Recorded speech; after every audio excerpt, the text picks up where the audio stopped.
Let's do it. Start rolling and apologize to everyone because we're eating.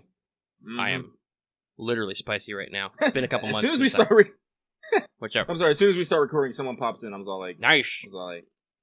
Perfectly on time. Awoo, Chris Starlight. I'll lean back a little when I chew, though, so it doesn't... Hopefully most of it doesn't come across on the microphone. I know some people are weird about that. But I don't know, people are talking about us doing ASMR and shit, so I don't fucking know. This is what's up. We do stuff. Yes, by the way, Lucky has made the decision that he is going to start using Awoo as a casual greeting. So, all you fuckers, prepare. Awoo, nerds. Awoo. Alright, I got my sweet and spicy trail mix. I got my lava chakra bracelet. I got a bottle of water. We're doing what's up. So let me say that this episode is brought to you by our patrons like Aga Comics, Kwa, Jeremy Vasquez, Callie Denton, Mr. Flores, Soda-san 0424, and VideoGamer75. And if you like what we do and want to see us do more, consider supporting us on Patreon. You can get episodes early and lots of other goodies and really help us out. Thanks for your support, everybody. Thank you. That was the sound of me slurping a Frosty, you guys. Yeah. And I had to pause there for a second because, like I said, I'm literally eating spicy stuff, so there is a little bit extra saliva. Yeah, there is sugar and spice in this podcast. Good job, us. Yeah, it's been a couple months since I got my sweet and spicy trail mix, and I decided this month to, treat yourself. Treat yourself. So, I guess I want to actually start off... I should actually pull up the actual... So I can give a shout out. Actually, yeah, it's probably... It makes me laugh. Yeah. We probably pull up several things. Yeah, okay. So, here it is. Alright. So, if you guys are wondering why the fuck Lucky is now going to start saying Awoo, this is a Twitter thing. So, I follow Shen, who is a webcomic artist who does comics like Blue Chair, and you see a lot of his stuff get turned into memes, like a lot of his stuff. It's very He's recently been retweeting a guy named AC the Sloth Guy Stewart at Noob the Loser on Twitter, who's been coming up with these little wolf comics. Now, they're very simple, and they're only usually 4 panels. They're pretty funny, but they just have this, the wolves in there just have this little tick of whenever they just go green, they just go, Awoo. And I'm all like, this is amazing. I want to go Awoo at things. And it's literally been stewing in my head for the past couple days of am I that kind of person who would actually put effort into getting into a habit of going Awoo at people, just I would say hi? And I guess the answer is yes. The answer is yes. Because, this is not the first time I've done something like this. For, a year and a half when I was in the Navy, I just greeted people by just going, Shaw, motherfucker. Shaw meant literally nothing. But people just knew as how I was saying hi. So I was all like, yeah, no, I'm weird like that. So, yes, if you ever see me, just say Awoo. I'll say Awoo back. And if I see you, I'm just gonna Awoo you anyway. Awoo. She got a napkin. But anyway. Oh my god, this Frosty's so good. Yeah. So, we're here. We're doing the show. And apparently, Lucky, we need to have a conversation about Girls Frontline, because people on the internet have opinions. Oh my god, I never would have guessed. So this is kind of a two-parter. So this started yesterday, before we were going to record Let's Talk FGO, where you brought up that, and I'd seen this before, I just didn't look at it in detail, that Girls Frontline English actually posted some, what they called fun facts about the Valhalla collab. And that kind of started a discussion, but we've talked about this before, about how we need to be better about making sure we get our thoughts in order. Oh, yeah. Because that's bitten us in the butt a couple times. So, we started to build ahead on the discussion, and I was trying to, formulate my opinions, and it was getting me a little frustrated, because I was, trying to sort out my thoughts, and I was just nope! Slap the eject button on that conversation, no, we need to record a different show. Let's put that off a little bit, and I can get my stuff in order. And you had to get your stuff in order earlier today, because you were bamboozled by Constructon. Which maybe you can tell had adventures today. I'll talk about that after. Yeah, that's a story for later. But, so, I was kind of, and I say this, that I still don't know how, some of the numbers were just interesting, right? Yeah. Like that one motherfucker who got 36 says. Crazy. But I was kind of curious, I could not sort out, and I still am not 100% sure, whether these numbers were good to show. And let me qualify that, because I think that's important. Stats and probability was the one math class I was actually good at in school. And, sorry, the spice is making my sinuses clear. My professor said something very important to me, well, to the class in general, which I think is important to keep in mind. He said, numbers don't lie. People think numbers lie, but no, people lie.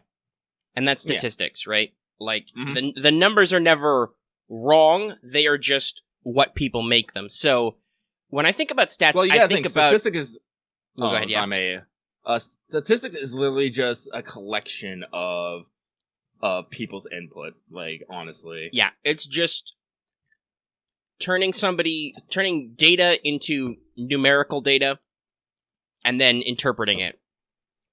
So I was like, I like to look at this with any kind of stats, but had me really thinking, what are these numbers trying to say, and is it a good thing for them to be saying them? Now, talking with you and even seeing other people react in that thread, what was it, like 43% number of people who completed the base level event, they got to the highest level normal stage? I pulled up the statistics. You want me to just read them off real quick? Yeah, sure. All right, so here is a statistical review of the Valhalla collaboration. People that have cleared the last reign in the world, which is the last map, 43%. People who have defeated Dana and Habanera, which was kind of a secret thing, 16.1%. Players that have cleared the last reign in the world EX, which was the last map on the super hard mode, 16%. Players that got both Say and Stella, which were both the drops that you could only get from the maps, 22.4%. Players that got all collaboration characters, 22%. Okay. Players that got more... No, go ahead. Finish the I thought you were about to say something. Players that got more than one Say/Stella, 1.7%. The highest number of Say attained by a single player, 36. The highest number of Stella obtained by a single player, 5. The stage that had the largest clear count, Chicken Breast. The greatest number of attempts in Chicken Breast achieved by a single player, 19,669. Which, by the way, in the comments, it was clarified that was the guy who got the 36 saves. He's why that number is so huge. It's probably also why the stage that has the longest clear count is also Chicken Breast. Yeah. This guy so actually, and it's important you read that out because that helped me. I needed to look at it again to formulate some thoughts. Because hang on, let me get the link for you real quick, man. Well, yeah, post it in the patron chat too, so the patrons can look at it while we talk. So, I was thinking that I was wondering if this discussion kind of framed something that people normally what I hear people say is one of Girls Frontline's biggest flaws, which is the T-Doll drop rate. Not the construction rate, but how often special units or specific girls drop in certain maps. Yeah. Which is universally panned. Yeah. But actually, looking at the numbers, I thought I remembered this wrong when I was thinking of this earlier, and I got this the other way around. This is actually, I think, better because more people got all the collab characters or got the special drop dolls than did all the extra stuff, right? Yeah. So about 16% of people went the whole mile. They did the secret bonus stage. They did all the hard mode stages. Yep. And that's less than the number of people who got the collab dolls and stuff, which is good. I think that shows that while they probably aren't a 1-to-1 match, there is definitely a higher proportion that if you put in all the work on the event, statistically, you probably got all the characters, which is what concerned me before. Yeah, I'm not gonna lie. I had to do because I am part of that one that got all the collaboration characters. I had to do the map one map over 100 times, another one over 200 times. The thing about that is I wasn't doing the map fully each time.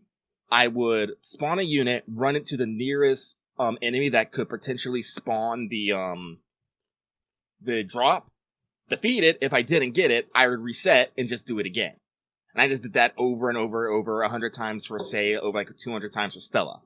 And I admit, I didn't do that, but that's just because I don't like to do that sort of thing that Lucky's describing. That really doesn't engage me, the whole, oh shit, I have to quick reset to do the thing. And that's just me, and I accept that means that sometimes I don't get stuff. Whatever. Yep. Honestly, this is one of those things, if I'm gonna take the mic here for a minute, Omega. Go for it. This is one of the things where, because Omega was talking about he might not know what these statistics mean. I take a more neutral stance at this. Is people are going to get out of these statistics of basically what they look at, because as I said, like, first off, with these statistics, you have to remember only 43% of the players actually cleared the last rain. Now, the thing that I'm completely clear about on this event is this representing all North American player accounts, even the inactive ones? I believe it is. I believe it was said by people, like, calculating this, like, in the comments of the Twitter thread and stuff. This is all accounts. Yeah. So 43 is a really good number. Yeah. So that means, this game had this event had fairly good participation. Now, if 22% of them got all collaboration characters, that means more than half of the active players in this event who cleared, like, the last rain got both of them, which considering, like, is actually pretty damn good. Considering that, here's the point I was going to make earlier, is some people just don't have it in them to sit down and go over and over, make that repetitive motion to do, like, to get a thing. Like, I was feeling like I was lucky. I was able to multitask a little bit, because once you get into a rote of it, you can kind of wander. But it's like the issue I'm having with Nerofest right now. I have to engage my brain a lot more to do Nerofest to grind, and it's what's making me suffer. But, other people were talking about, it's like, yeah, well, no, I'm, like, up to, like, 30, 40, 50 boxes. Yeah, this is no problem. I'm just like, how do you do this? Well, I think at least for the last run, people are now talking about I haven't gotten to it because I didn't. Today, actually, I played quite a decent amount of Girls Frontline, and I had to organize some stuff, so I haven't been on Nerofest as much today, but that's the second half of this topic. Yeah. But I think now people that were in our third phase, it's like, you can do some if you can find a Surfer Mordred or own one, you can do some pretty BS 3-turn clear setups and just, boom, pedals. Yeah. So, inherently, I don't see these statistics as a bad thing if you kind of take the broader picture at it. But if you look at it, it's like, it's one of those things that's like, I want to know is what was the name of the company that runs this? What were the developers thinking in showing these statistics? Like, that's a better question, I think, because I want to clarify too, just for the audience, because none of this said that you were saying this, but so people don't get the impression. I also don't know if the numbers are bad per se either. It's just like, I don't know necessarily how to take these numbers as a consumer and as a student. Yeah, because like I said, like, you can, like, because I was actually thinking about this earlier, because I said there was a little bit of spice building when we were talking about it earlier, so I was like, all right, we're gonna go at this tomorrow. I have to have my thoughts in order. Mm-hmm. And honestly, the thing about statistics is, one person can look at it and see the 43%. Another person can look at it and see the 57%. It honestly depends on how you come at it. Like, I come at it like I'm part of the 22% that got all collaboration characters, while Omega would be on the side that didn't. Now, Omega, but I am in the 43. Yeah, he is in the 43 though. So people are all in these unique situations, looking at these statistics, and all each have their kind of thoughts on it. And so, like, again, I can't really blame the statistics for that. I'm trying to figure out why they're out there. Because here's the thing. Here's the other thing that I was thinking about. Like, these statistics weren't particularly in demand anywhere, I don't think. No. And they just said stats and fun facts, too. Yeah. They're just, so I think they're like, just trying to promote a discussion. Maybe? That's what the tweet seems like it's doing, but yeah. Oh, well, hey. So Girls Frontline. If you were trying for that, it worked. Yeah. Because, like, here's the other part I was going to talk about, because we're getting into,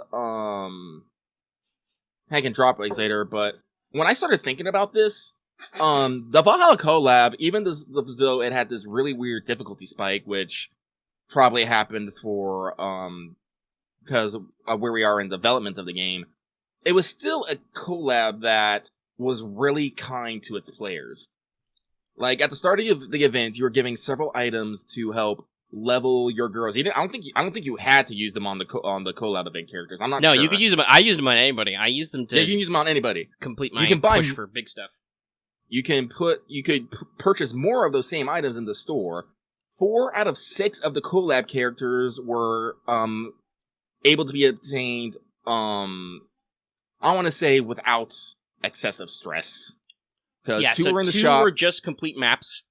Yep. And then two were in the store, and the currency was very generous. I focused more on currency farming than farming for drops. So that's where I put my effort. Yeah, like I almost completely cleared out the shop. Like almost. I think the only thing I didn't get was I didn't get the Rad Shiba, one of the icons, and the batteries. That's the only things. I bought everything. Oh, and one of the fairies, the anagram fairy. I bought everything else. So, and if you guys know my track record, you know like that's kind of an oddity for me. Usually I just pick a few things here or there I want and I just move on. So like that's how kind this game was to farming. So, but then this goes into. Do you think we're done talking about statistics, or do you have anything else you want to say? Well, yeah, I wanted to briefly when talking about how it's up to interpretation. We've realized 43% is a pretty good number, but you're right. Somebody who's not educated about Girls Frontline could see that number and go, over half of the players didn't do the most basic level of completion. Well, yeah, probably over half the players are on dead accounts. They don't play anymore, so. But context is also important. But no, I think this is a fairly decent jumping off point, because talking about, like, rates and getting T-Dolls and stuff, we're finally on the production rate up day for the new T-Dolls. They added at the start of the month, and now's their day to be on rate up. Mm-hmm. And so a lot of people are tweeting about how they got certain dolls on their first try. Like a surprise kind of thing. Mm-hmm.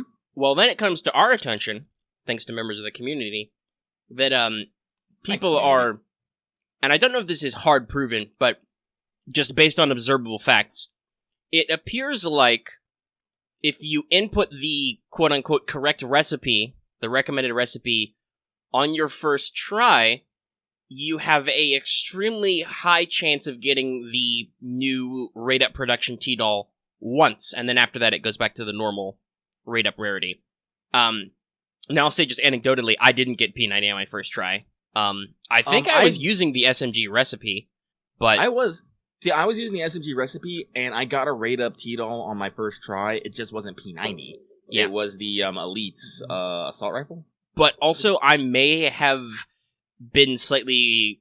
Like, I may have confused the stuff, because I had T-Dolls that were finished producing already in there, basically, who were rolled. So I don't know if that, like... I don't know how robust whatever the system is, but I also still got her pretty quick. I think it only took me, like, 25 contracts. And I still got new T-Dolls, some of whom were on rate up. But also, I also got another 5-star SMG. I got Type 70... Is it 76? I think that's her. But I got a decent amount of new stuff, and I got what I wanted without breaking the bank, so... No real complaints, but there were a load of people on Twitter bragging or commiserating about getting her in their first pull. Which, like I said, has led people to believe that... Because the actual note recommends the recipe. It's like... It doesn't say specifically it's like guaranteed, but it's like, we'll have a very high chance of rate up. So...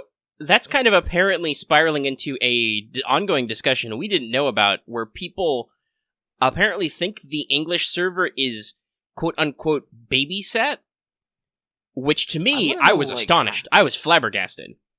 I don't understand this train of thought. I really don't. So, apparently our events have been supposedly slightly easier? I don't know about that. But we are getting, like, it seems like we're getting quality of life stuff, like a high chance on the rate up, at least one of the rate up T-Dolls. We're getting neural mods and stuff sooner, etc. And in a more robust fashion, as opposed to how China rolled it out, which was in, like, blocks. We're getting to, like, vote them in on what the community basically wants more, which is an interesting way to handle it. So yeah, I don't know. Apparently people are considering that the English server has a quote-unquote easier time of it. I'm just like, First off, if it does, even if it does, is it that much of a matter? Like, the developers might have seen the game and they're like, alright, we didn't like how this panned out originally, let's tweak the numbers so the players have a more enjoyable experience. It's like, that's just one possibility. Second possibility is, like with this rate-up thing, maybe they're just doing a secret thing. Like, as I said, I'm not going to tell you how to do it, but guys, remember, in the Girls Frontline, there is a way to patch your game to give you the uncensored artwork. And by the way, that sticks. It sticks. I still have, is it PTRD? Yeah. I still have Underboob Queen uncensored on my machine, even though I switched phones and everything. So, who knows, this might, like, literally have just been a secret gift. Oh, yeah, a little Easter egg. Yeah. It's like, it could have been, it could have been not, I don't know. Again, I try not to assume when I don't have all the facts. And I will say, I'm not averse to the concept. That's a really good idea to, like...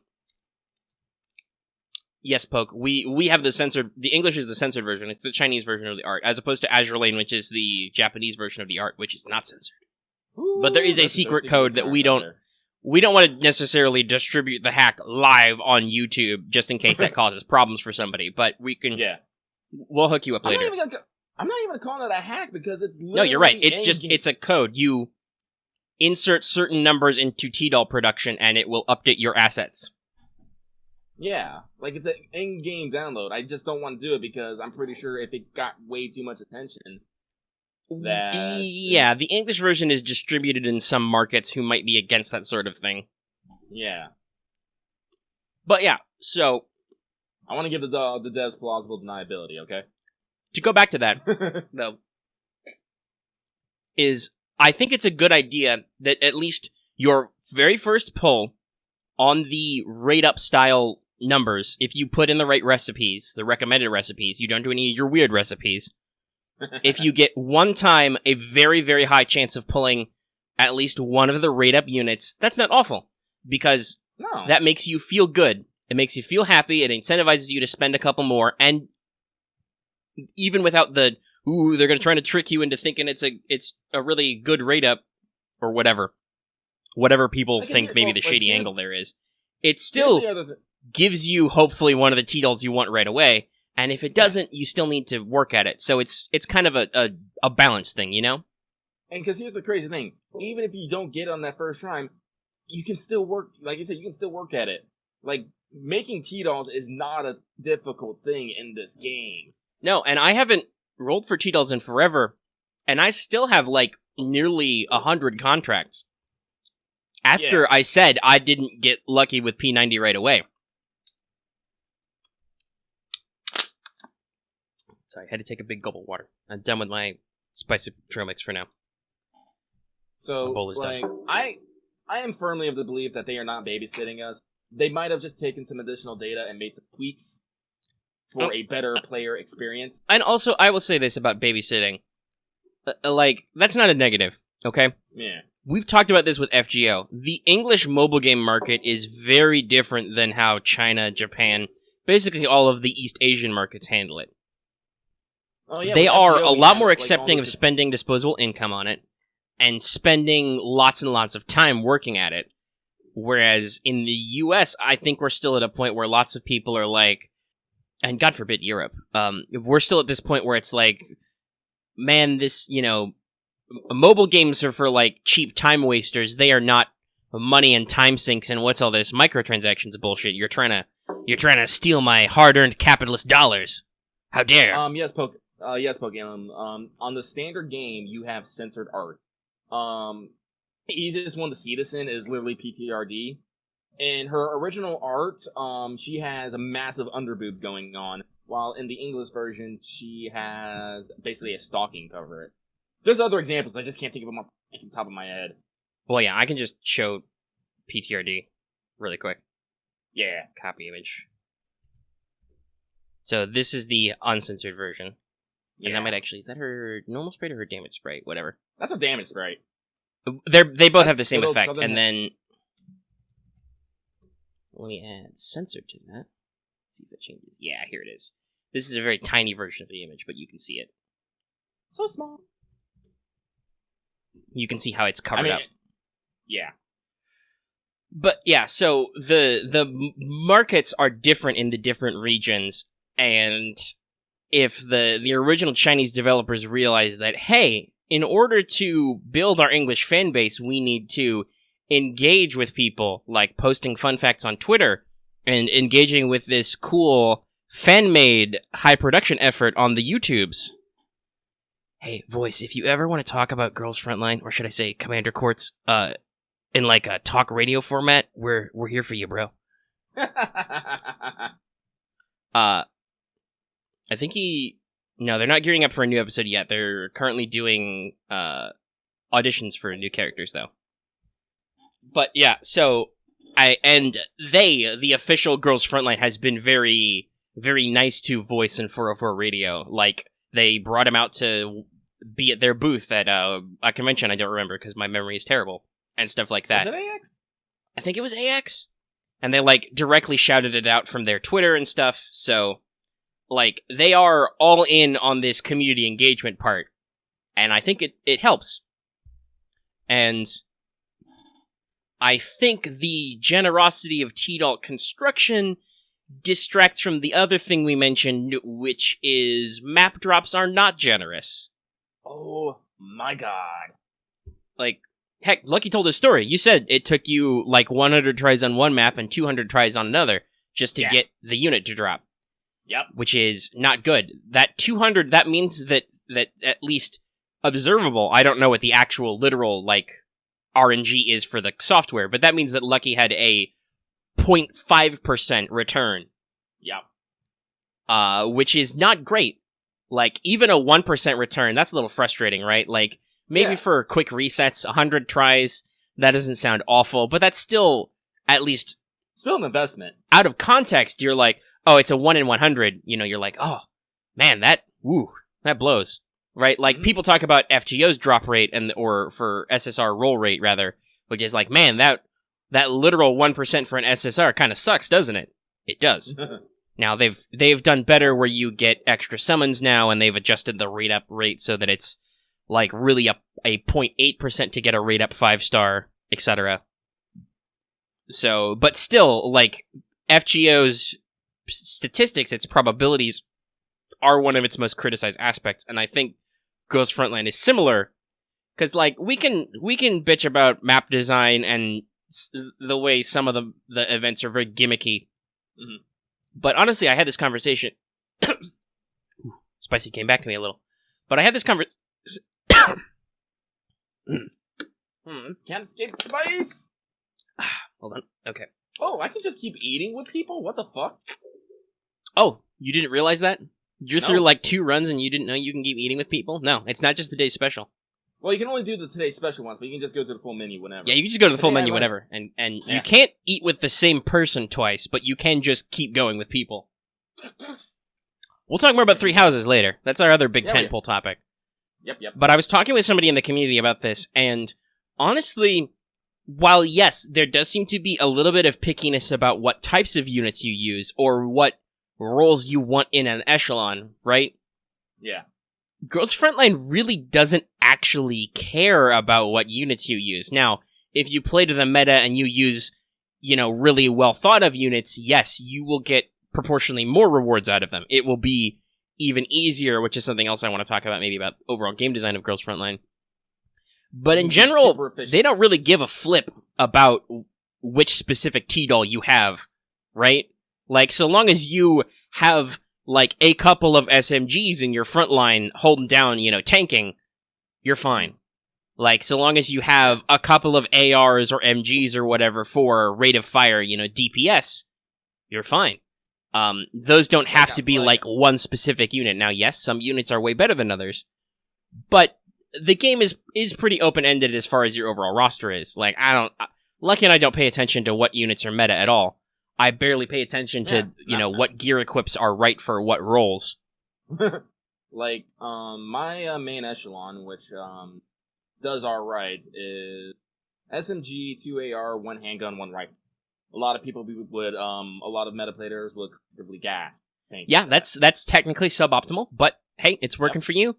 And we've talked about this before, you really got into I think it's because you are better at some of that, like, repetitive stuff than I am. Like, that's not as much of a mood killer for you as it is for me. That you really hit off just the key thing that Girls Frontline really wants you to do, which is just grind. If you just feed your girls enough combat reports, they will just beat anything. It doesn't matter who or what they are. Which is what I wanted to say is that I think there's a little bit of disconnect, because Girls Frontline is ostensibly a tactical game. Yeah. And sometimes it is more tactical than others. That boss, for instance, at the end of the Valhalla collab, she is way more micromanaging and tactical than most enemies in Girls Frontline are, which is... It was kind of annoying, but at least you can say they tried. Mm-hmm. I felt it was a step a little too far. It was a little too micromanaging, considering how much tactical movement isn't great. But they tried. That's my complaint about the tactical movement. But the other thing is, tactical movement kind of sucks, and a lot of the tactical choices sometimes boil down to, okay, so are you a, dummy X5 level 100 echelon, and you can just power through this Jupiter cannon, or are you not, in which case you have to take the long way. Good luck, fucker. Which isn't a real tactical decision. That's okay, if you've pre-put your effort into grind, you don't have to waste effort now, but if you didn't, you still have to spend extra time. Which is, I don't know if that's a finessed game design, where it's like, you're gonna put in the time either way, motherfucker. So, as opposed to, like...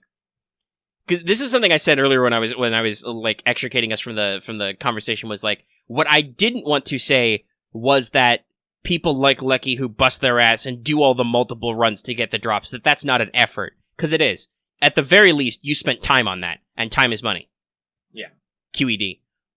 But more that, should you have to spend quite that much effort to get that much reward? And really, only you can answer that question. Only you can decide if the action is worth it and entertaining, and if the time is worth it to spend on those things. Yeah. I'm gonna go for it. I think that kind of gets into more like personal preferences and like what the word is, the target market is for the game. Because what I think Girls Frontline is trying to build itself as one thing, but has spread itself out to try and capture more people in that. It's like, behold, we have cute girls, we have guns, we have tacticals, we have grinding, we have collab events. Come, please, check us out, hang out a while. And... buy gems. And buy gems. I'm not gonna buy gems, but I have decided my next purchase is I need a 5th dorm room. And Girls Frontline is also player friendly in the fact that they do give you the ability to gain gems without. Oh yeah, we've talked about that. Like, we've said AL kind of perfects this model, but it has 2 weaknesses. One thing we complained about, it was apparently fixed and we didn't even notice. There are 2 more fucking fleet slots in there. Apparently they just put that in last patch. And I'm just like, shit, I don't have the units for this. I just realized, like, I can't even build a full French fleet, never mind whether they're Axis or Allies. I don't have enough units, because I didn't get Fluffy. Rip me. Yeah. And we got the Sardines event coming up. That's a future plot point, though. But Girls Frontline, you're right, is, like, the things it does really well is immediate XP expenditures. You do EXP dailies, you get excess surplus EXP to turn into combat reports, you can literally feed them. And heck, what was the item called? Was it light beer? Yeah, it was light beer. The Valhalla collab gave you the equivalent of like 120 combat reports in the form of beers. Like, it was crazy. Crazy EXP. I don't think I've mentioned this, but my M4A1 is level 100 finally. I finally pushed her all the way up, and I'm all the rest of that team is over level 90 now, and I'm working on it. I'm gonna get there, kids. Yay! I'm gonna get there, and then I'm gonna start leveling skills. I'm gonna be good at this game, finally. Because I just realized earlier while I was setting P90 to my adjutant, which is a little disappointing, because I don't think her voice files are in yet. Yeah. But, that I'm technically only at 54% story completion, and I'm like, I don't like that number. I don't like that number, Girls Frontline. I need to do more. But, yeah, it does EXP and it does gem distribution, because AL is stingy with their fucking gems. You're, like, lucky to get a couple hundred for, like, an event or something every couple of months. Whereas, Girls Frontline, every month, every 7th day in your login streak, 30, 60, 90, 120. Every month. I That's bought about a to buy- fucking costume package off FTP Gems. It wasn't the most expensive one, but I bought one once. It was G36. I got her summer package costume. And I didn't spend any real-life money on gems. I just saved. I have 7 echelons, 4 dorm rooms, and up to 170 T-Doll slots from just gems the game gives me. Now, admittedly, Girls Frontline has a lot more stuff to spend your gems on. Mostly with AL, it's just skins, or it's just, I need more fucking dock space, you animals. Yeah, they, Azur Lane rolls out the fucking ships, like a fucking, assembly line. Like, holy shit. Yeah, we just had a whole shitload for anniversary, multi-stage rolled out, and English is showcasing us. The Italians are coming. Everybody's posting, like, pizza or pasta, but they're literally called... They changed the spelling a little bit, so there's, like, an E in there, but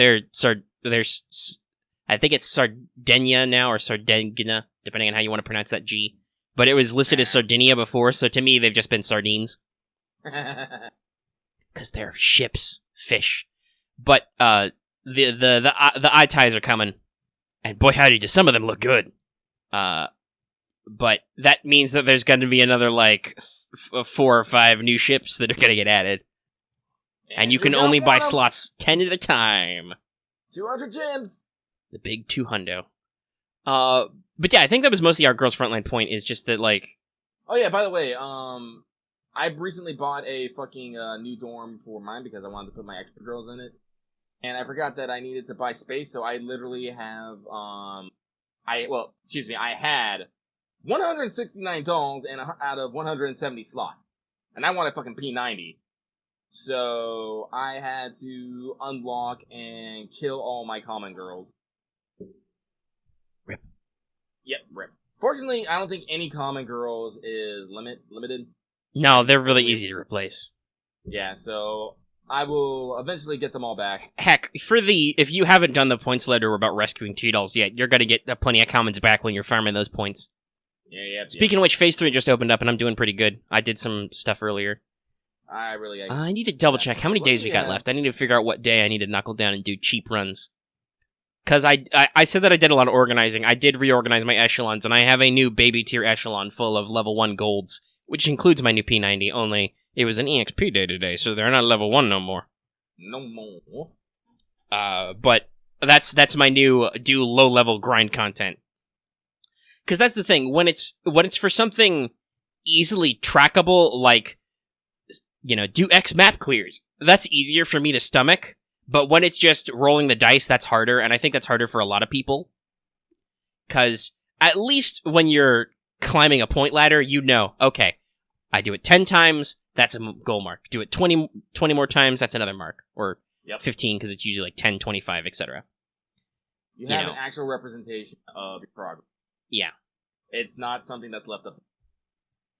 But yeah, so I need to figure out what my grind day is to do all that stuff and work on. Because I want to get that rifle lady. Yes, sir. Excuse me. Gesundheit. So do we want to... Are we done talking about Girls Frontline? I think we are. Alright. Let's see. Azur Lane... I guess we really talked about all about...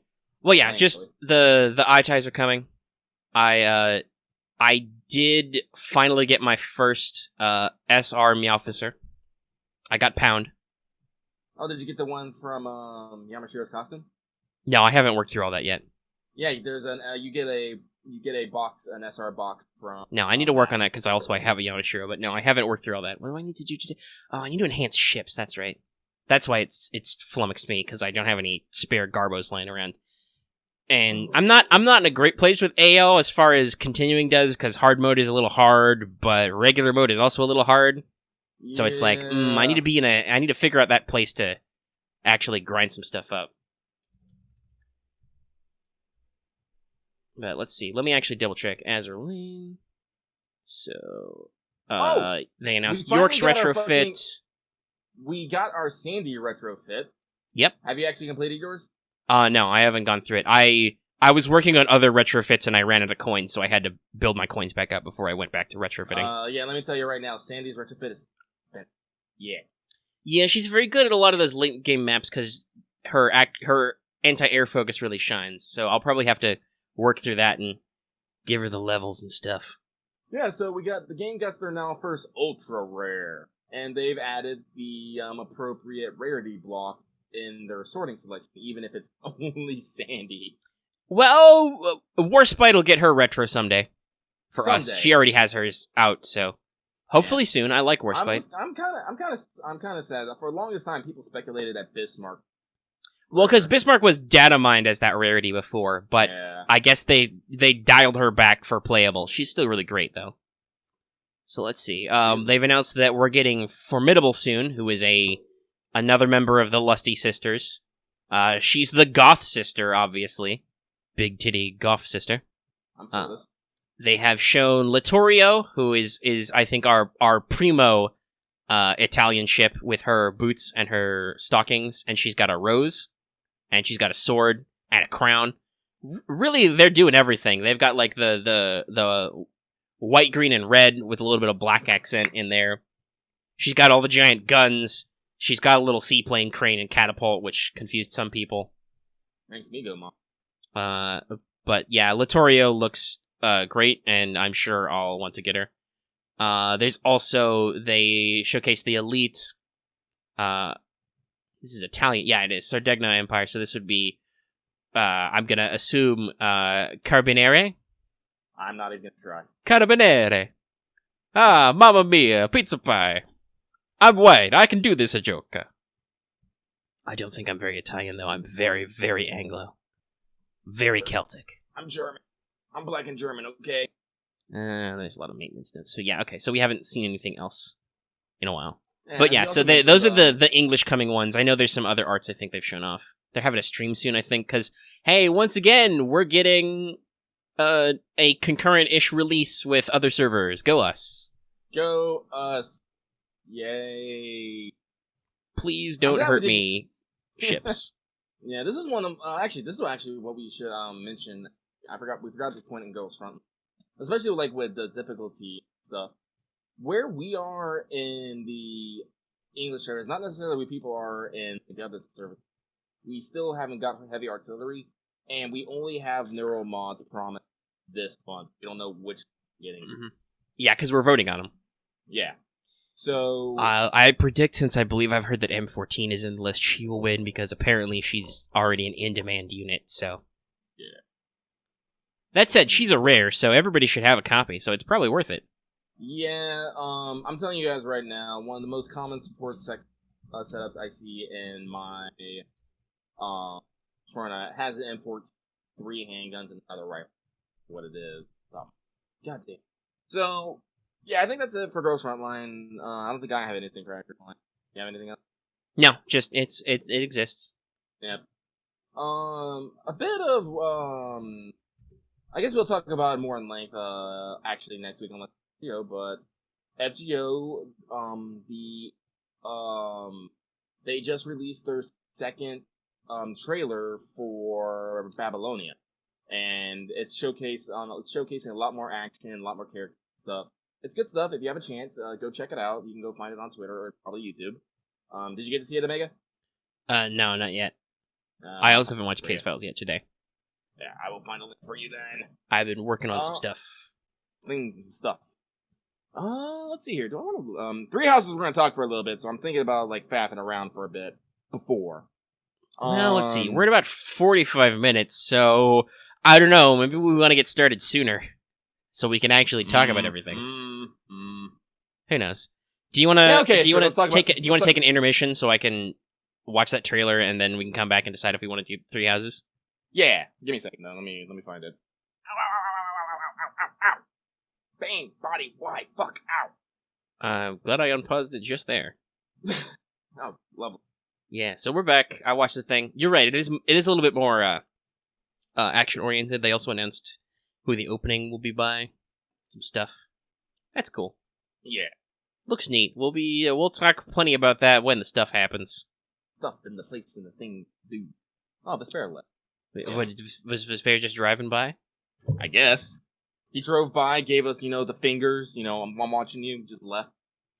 But okie dokie, we're here. We're doing the thing. We're live. We're doing a show. I just realized I have tabs open I don't need to have open. So let's close that up. Sinuses are clear. Okay.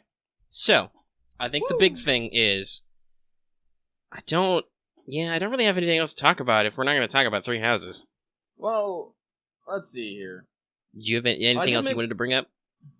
I did mention that I had an adventure earlier today.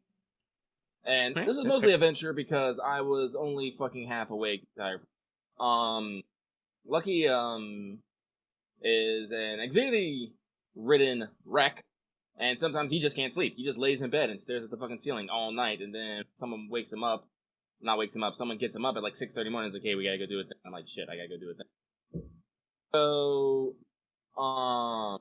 yeah, so I had to get up at 6:30, bundle up, pack a pouch of goodies, as I will call it, and head up north to several locations to take care of several things with my landlord / best friend. And yeah, it's like I am like super tired. I was so tired. I was like, I don't know if I can do the show without like start yelling about because and I was like, hey, fair. Like, despite how I may seem, Lucky does have a working brain to mouth edit. Except when he gets tired. Then it starts to fail. My volume goes up. I don't think my volume goes up, but I think the loss of mouth control is pretty universal. Yeah.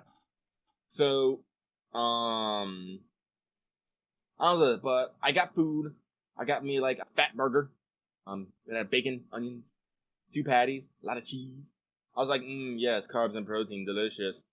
And y'all heard me snacking on that Frosty earlier, right? Sugar. Give me that glucose. Power that brain energy. I'm actually I'm in the swing of talking. It's a kind of a perpetual motion going there.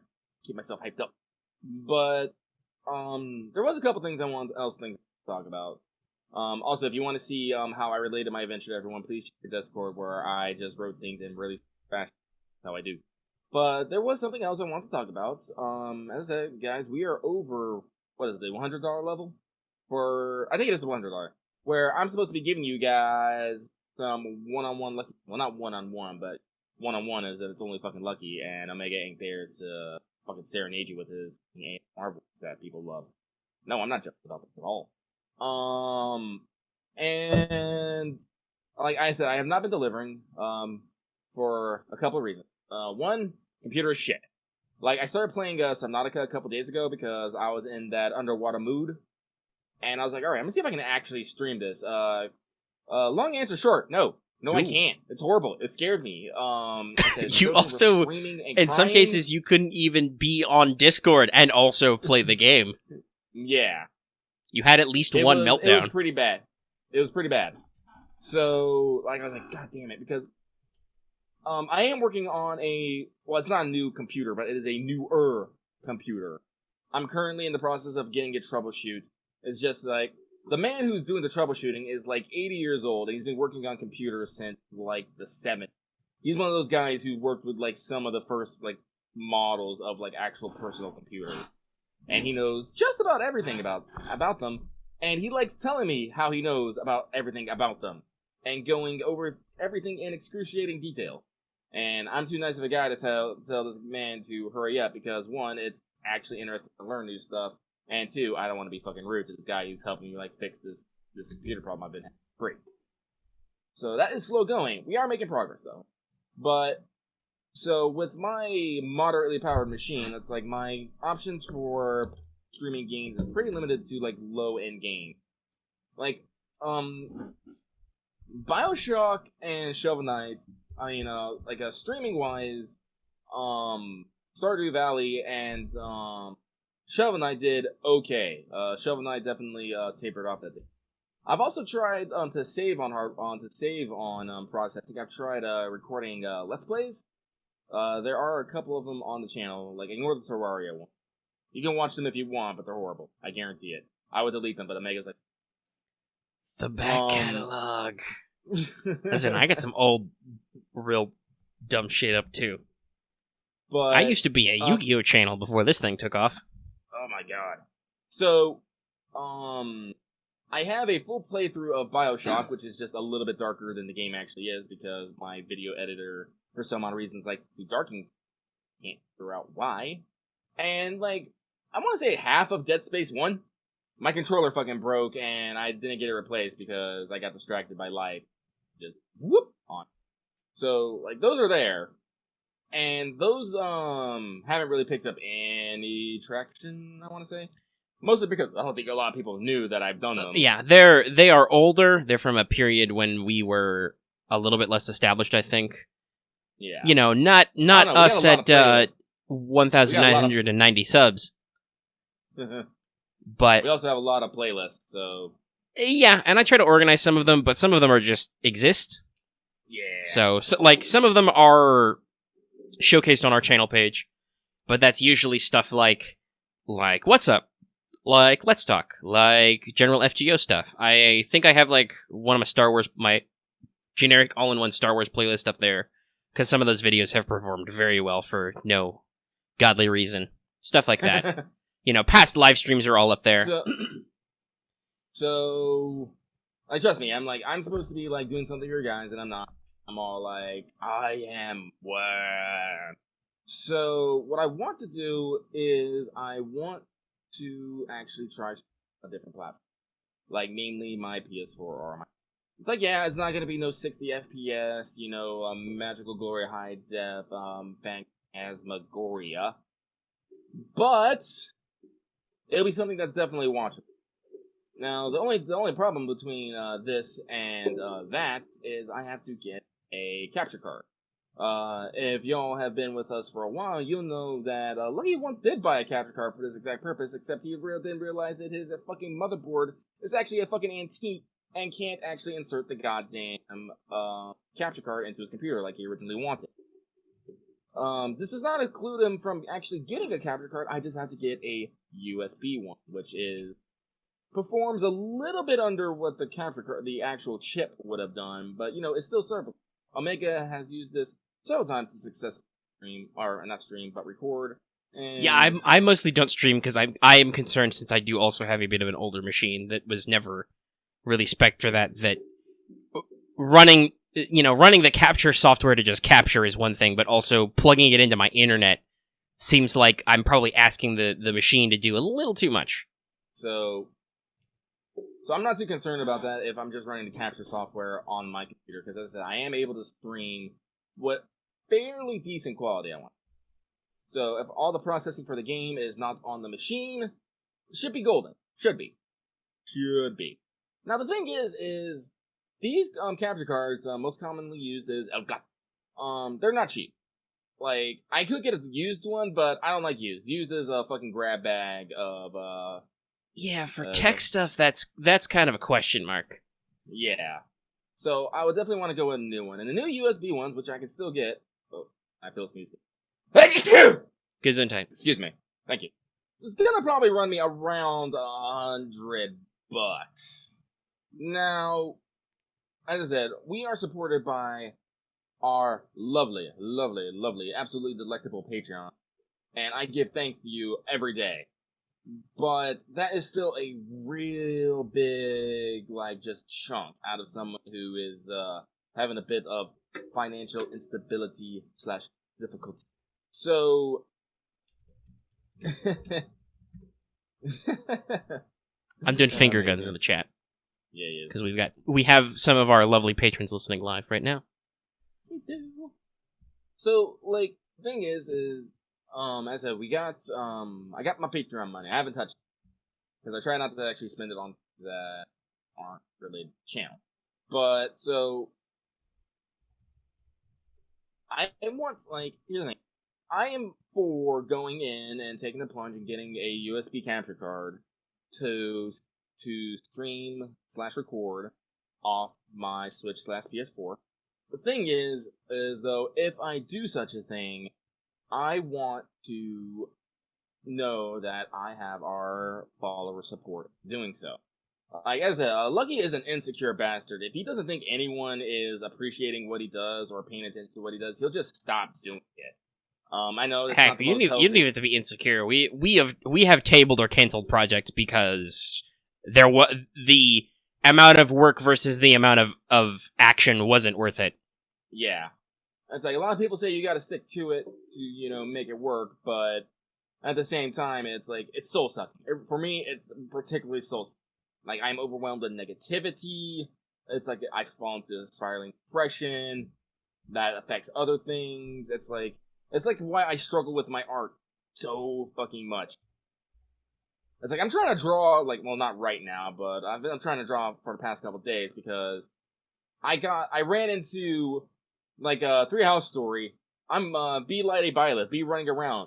See fucking, like, 4 cats in the fucking corridor. I'm like, oh my god, it's a fucking cat. Why can't I pet the cat?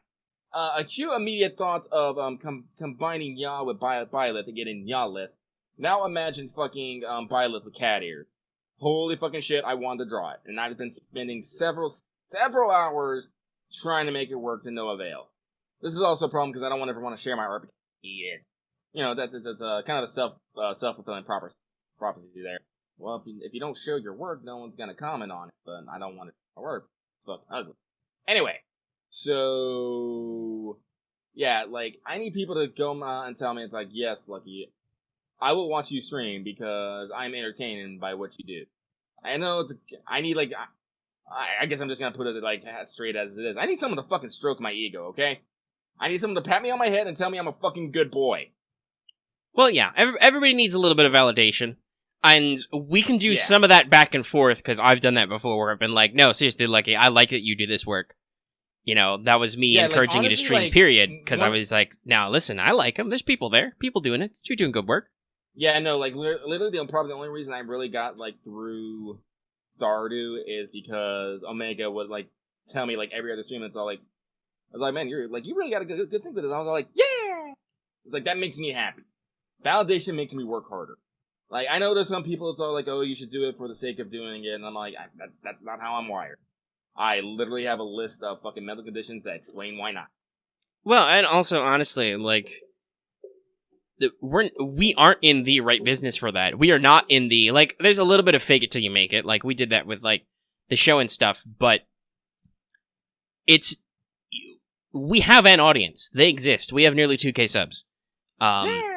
We have some pretty decent view polls on some of our, what you would call, tentpole shows, right? Now, some stuff I still throw out there just because I don't find it a lot of work to do some of the stuff, and some of them do blow up. Like, some of them do actually perform well. Some don't, some do. It's, that's just part of the nature if some stuff is chaotic. But if something takes work and there gets absolutely no engagement from the audience, why are you doing it, right? Because that's the whole thing. We are very close to our audience. We are on Discord all the time, talking to our fans. We respond to YouTube comments. We throw stuff out on Twitter.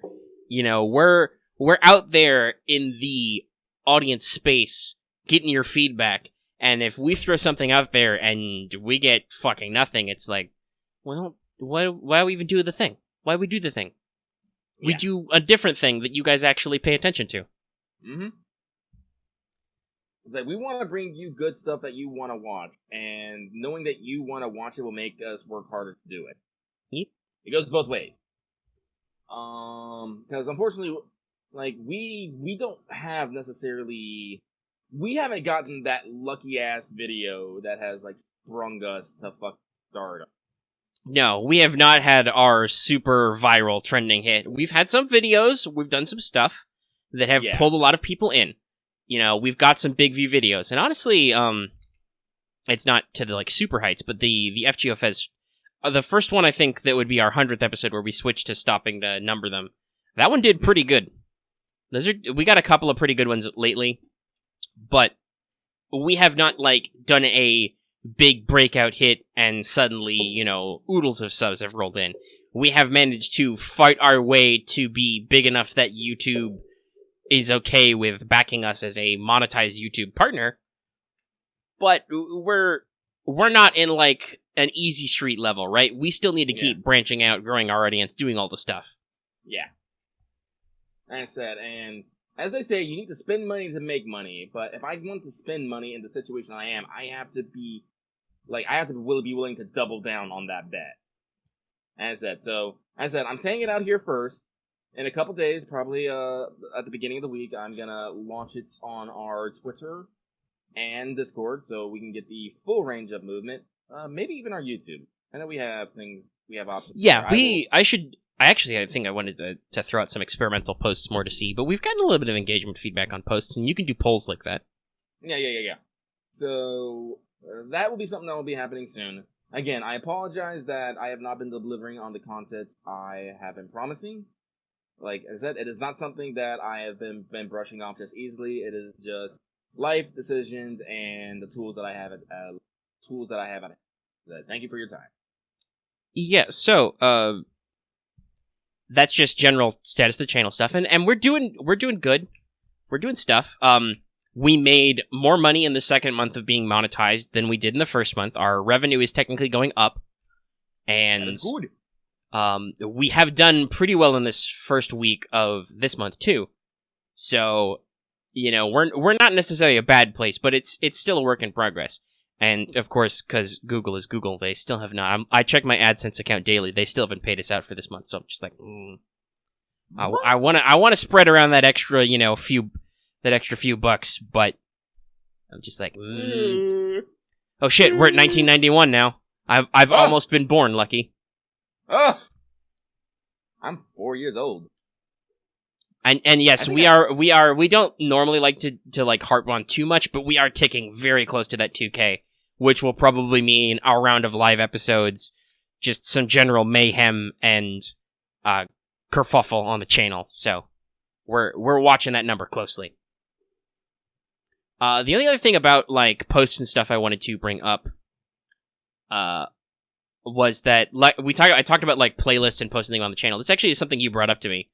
And I want to ask the audience, and I've been meaning to make it like a community post on YouTube to kind of check our arrangement on, but maybe I'll just throw it out on the show. Wait, what'd I say? You asked me, why is What's Up arranged so newest episodes are shown sooner, while Let's Talk is arranged so the older episodes are at the top? And I was just like, I'm not sure. I probably just had different thoughts when I was assembling them.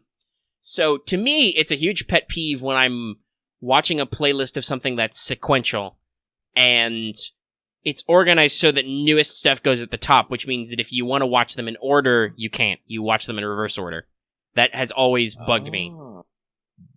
But at the same time, there is something to be said for me if you're making a playlist to be like, hey, here's the newest stuff rising to the top of the playlist. I think that's what I had in mind for What's Up, because that's very time sensitive, right? That's very what is happening with us in this moment. Like, the Girls Frontline discussion we had was literally because yesterday they posted some stats, and today there was this rate up thing. And we talked for 45 minutes on that subject. Like, we're talking about 3 houses probably this week still. Let's see, how long have we been going? We've gone for, it's still only just over an hour. We got like 2 hours left. Mm-hmm. We talked for it loads last week because we both literally just bought that game that came out. Right? Yeah. So that, for me, that makes sense. But also, I do know that some people do like to actually go back and listen to Let's Talk FGO in sequence. So I don't know if I want to, like, disrupt that by putting it so that newer episodes are at the top of the playlist. So I don't know. I want to ask the audience that, like, what's your preferred way of viewing a playlist? If you watch playlists at all, do you realize we have playlists? Because we do. They're in the end card for every episode. I actually put a decent amount of thought into our end cards, so please stay to the end, not only to see the names of all our lovely patrons, but also to see more videos and consume more product. Hey, Omega, speaking of videos, you have to watch Oddly Satisfying. What's up? What you got there? Is there sound in this? No, there's no sound. Okay. Ooh. I didn't realize those are that's a lot of different fluffy breads, but there's some biscuits and stuff in there. That's neato. Time-lapse stuff is fun. Yeah. We're watching a time-lapse video of baked goods. It is posted in our Patreon chat. Another reason why you should join our Discord. There's some, like, looks like some meat pies. There's some croissants just now. There's, like, pigs in a blanket, eclairs, stuff like that. That's pretty rad. All right. But yeah, so audience, let me know what your thoughts are on playlists. Yep. All right, so now that we've been going for an hour, let's talk about 3 houses. So, first off, you are a complete mad lad. Like, I thought I was going whole hog and playing 3 houses, but no, this fucking guy. What was my number? In 11 days, I played over 100 hours? Yes, I believe you reported that you were, when you said you were starting to feel burnt out, you said you had played like 101 hours on one save. Yeah. I'm still at only like 70-ish. But yeah, so you played a fuck ton of 3 houses.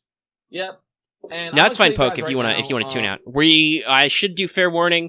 We are probably going to do like even more spoilers because we are both done with at least one route. Yeah. So specifically, if you haven't done Black Eagles, for sure, bail the fuck out. But also, Lucky, you're done with Blue Lions now? No, I'm not. Oh, okay, but we're both working on Blue Lions. You're just post time skip, and I'm not yet. Yeah. But like, here's the thing.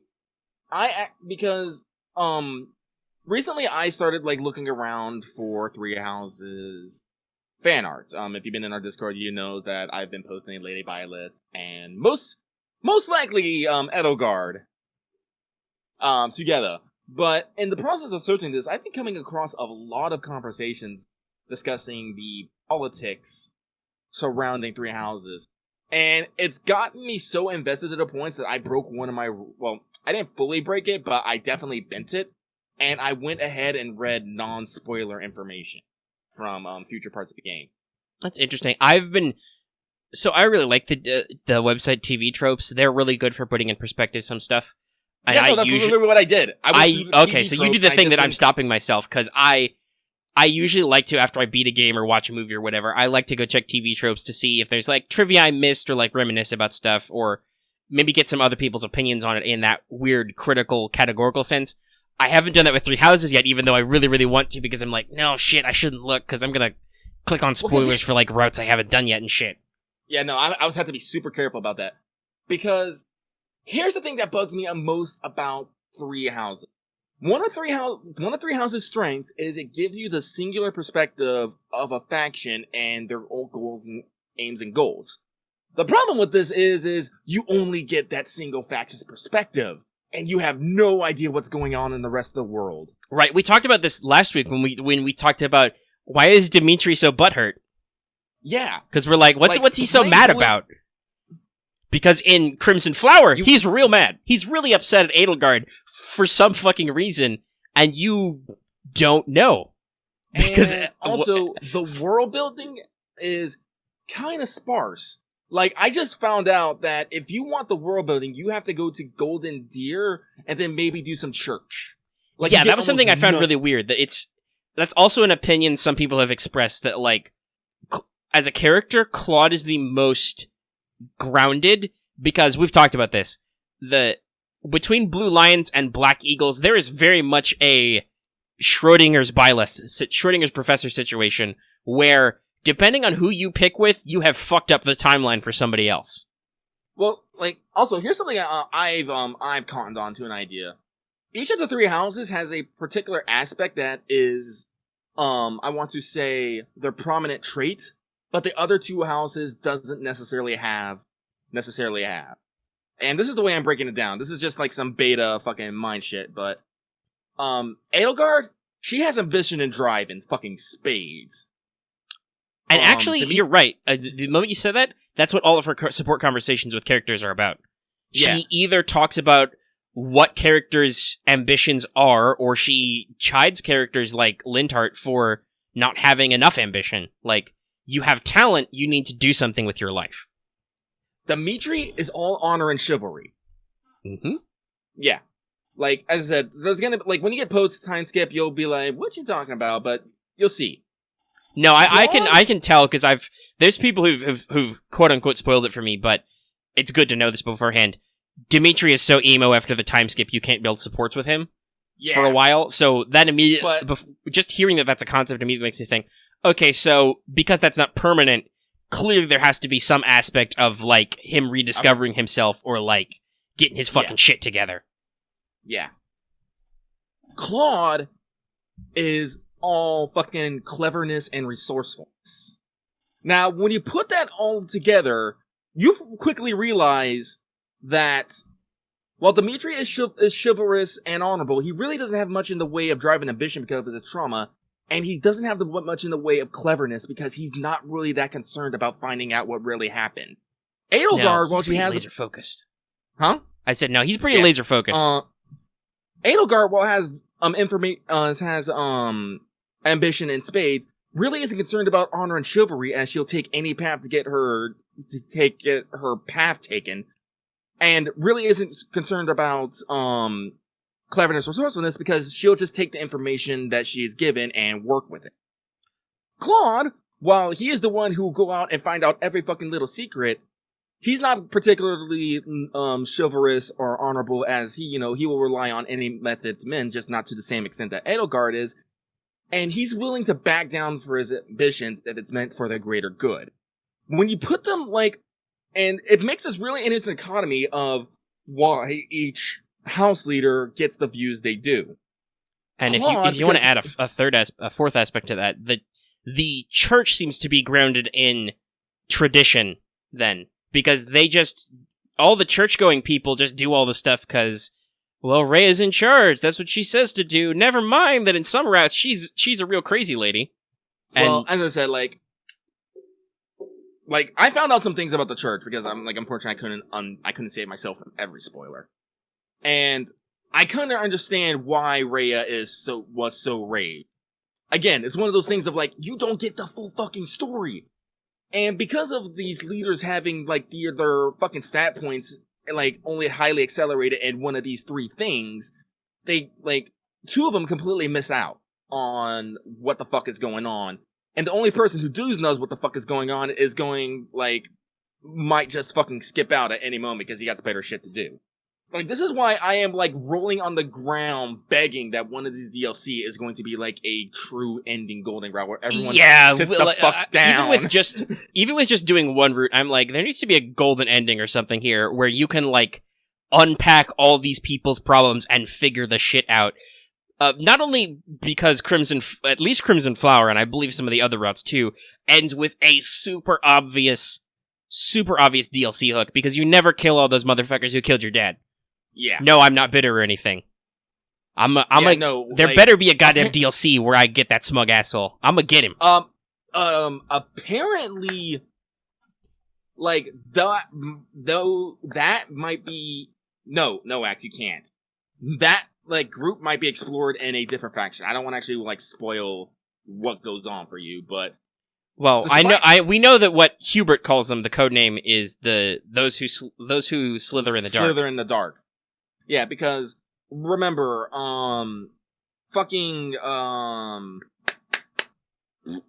which one? Which guy?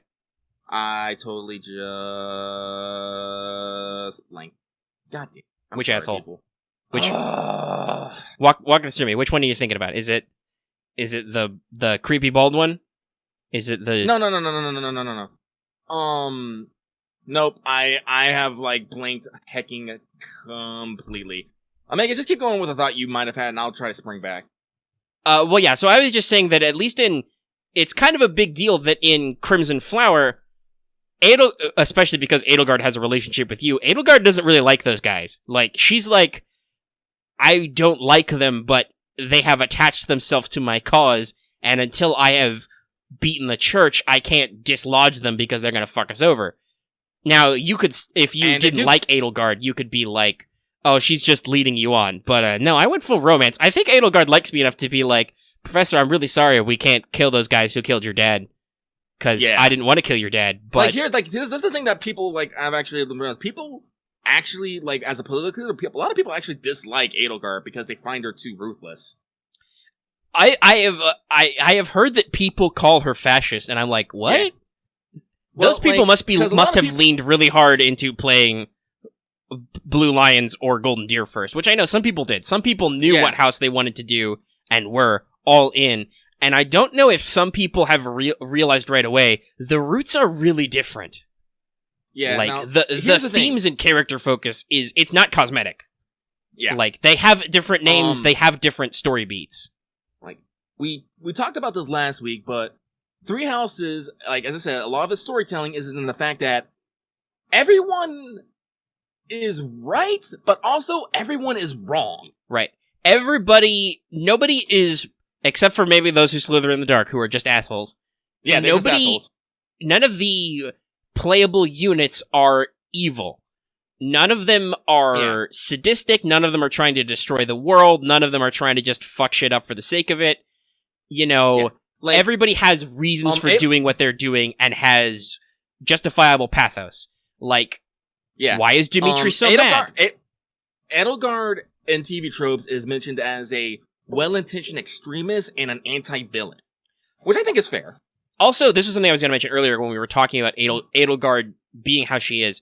Edelgard has, you don't realize this unless you get into her support and stuff. Edelgard has shitloads of survivor's guilt. Because she's the only one out of all of her family who survived the process, right? By the way, can I give you I'm gonna give you a minor spoiler about Edelgard. What's up? Which might explain why she might be so goddamn fucking driven. Oh, are we talking about she... Because I did all of Leticia's supports and stuff. So that was never touched on explicitly by Edelgard, but according to Leticia, being a double crester means that your lifespan is basically going twice as fast. So Edelgard is in a hurry because she's pretty sure she's gonna keel over. I think that actually if you do Crimson Flower, she doesn't. Probably because you hopefully have some of the best press scholars in the world fixing it. Also, she retires, so she gets out of the spotlight as soon as she can. Yeah. Like, that's something that you can say is, as soon as everything was set up, she's like, nope, I'm going with Professor Empress out. Or if you don't romance Edelgard, she apparently likes to pick other women and just elopes. Bow, bitches! I'm gonna be gay in the Bahamas! Smoke bomb. Be gay in Bridget! I'm gonna hang out with Petra! Boom, smoke bomb. Edelgard out! And, like, for all the people's flaws, you have to agree on this. Things were in stagnation and change, and Edelgard was the catalyst for that change. No, Edelgard had something really shitty to happen to her, which was very traumatic, which she doesn't really... This is another thing. All these motherfuckers need therapy. That's why I said my golden ending can I just buy a therapist couch and put it in my office? Because all we have is missing moms and shitty dads. That's it. And, or possibly both. Hi, Dimitri. But seriously, these kids need some fucking therapy. Put them on the couch, let them talk about their problems. And that's the thing about supports. Supports are not that. While you do go close to people if you go all the way through their A support, like as Byleth, you don't necessarily, it's not like a social link. You don't necessarily unpack all of their shit and fix it. You just grow to understand them and grow close to them. Yeah. So, yeah, it's a thing. And I just want to, just be like, okay, everybody, we need to sit down and talk to this. Edelgard, let's sit down and talk about your problem where all your family are dead, except your dad, who is utterly powerless to do anything about it. Which, when you get to her, get through her support, she does cotton onto that, because I think it's only in her support, where she's like, call me L. That's what my sisters used to call me. Which is now why I permanently refer to Edelgard in short as L. Yep. Just because that was a big deal. But you don't necessarily, because Byleth is so neutral. Oh, we've joked about Byleth's expressions in the past couple of days too. But Byleth's not very good at emoting, and that is an actual plot point. That's a real thing. That's not just the model being shitty. They made it a big deal. That I think it is on some part to help you with your self-insertion, but also it's actually discussed by characters who are like that was, I did Dimitri's B level a while ago, and he actually confronts you, basically. He's like, so at first I didn't like you, Professor, because I thought that you were the kind of person who could kill people without feeling anything, but through that support conversation, you're like, no, dude, it's bad that we have to kill people. It's okay that you feel shitty. Oh, Chris Starlight actually, mentioned something. No matter what house you choose, they will end in the nation entering a golden age.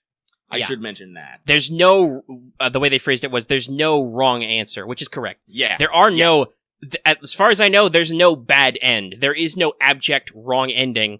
No matter what you do something which, helps things.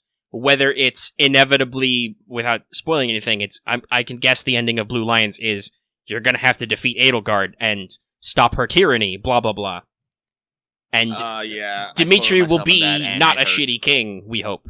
I've heard some stuff about the direction Claude goes, because it's funny you say that he'll just... I assume you read some stuff about how he'll just fuck off and do his own business. Yeah. But I can tell that that's kind of his thing. That's why I was kind of thinking... I've been thinking about this. No, and that's hinted at even as early as, like, if you take Crimson Flower, which is one of the most short and direct routes. Because, like you said, Edelgard is goal-oriented. She knows what she wants. She is actively working towards it. And she only needed you on her side to basically even the score. Because she was basically theoretically outnumbered between Claude, Dimitri, and Rhea. But when you add Professor to this team, she just steamrolls. And I gotta be honest, Ale, you really didn't need me. You were doing fine as an armor lord yourself. But, okay. Except when you come up against Hilda. Hilda. I actually got Hilda to a C support in Blue Lions, and I agree with some people. I'm still not sure if I like her or not. Yeah, same. Because her C is just, BT Dubs Professor, I don't want to be in fights, so don't put me in fights. No, I got people to fight. I got brothers to fight. I'm like, girl, if I tell you to fight, you will fight.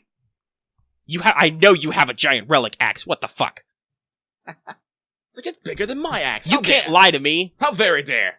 Oh, it's not even that it was bigger. It was also that I had a Relic Axe v Relic Axe fight, and Hilda dodged and double tapped Edelgard, and I was like, hold on. I'm gonna go back in time, and I'm gonna kill your ass.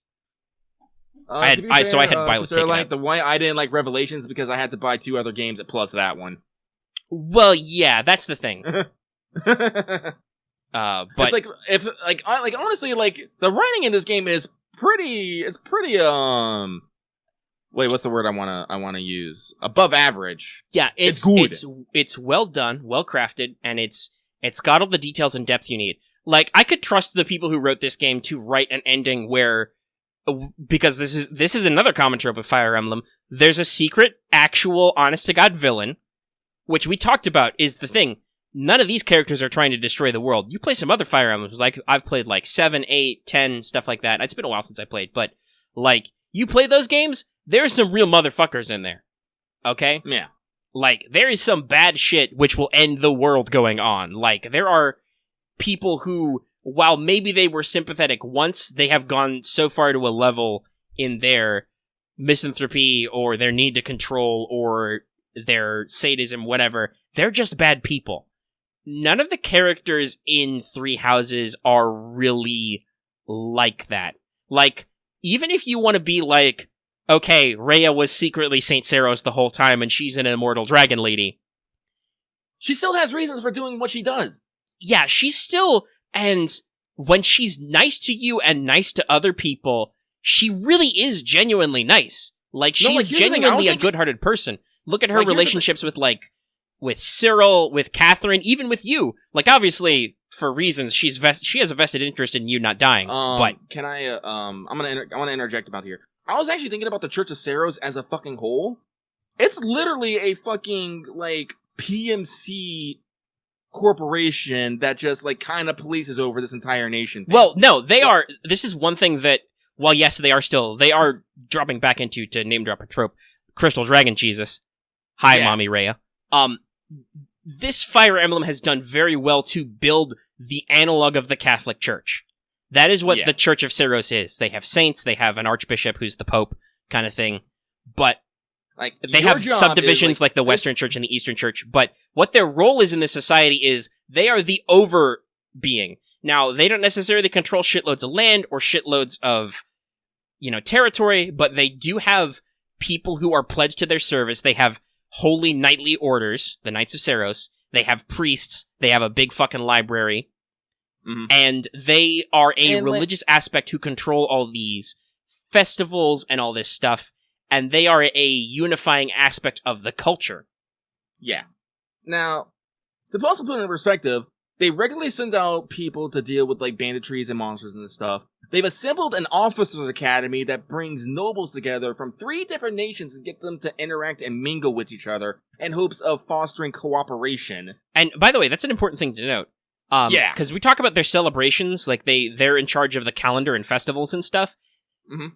Have you ever noticed those? I'm saying this to the audience. You ever notice those holidays roll by on your calendar, where you get things like Alliance Foundation Day, and you get to have special meals? You don't necessarily invite your Alliance kids to do that. I think for Alliance Foundation Day, I had they were serving food that Felix and Sylvain liked, so they do really have this unifying aspect to the culture.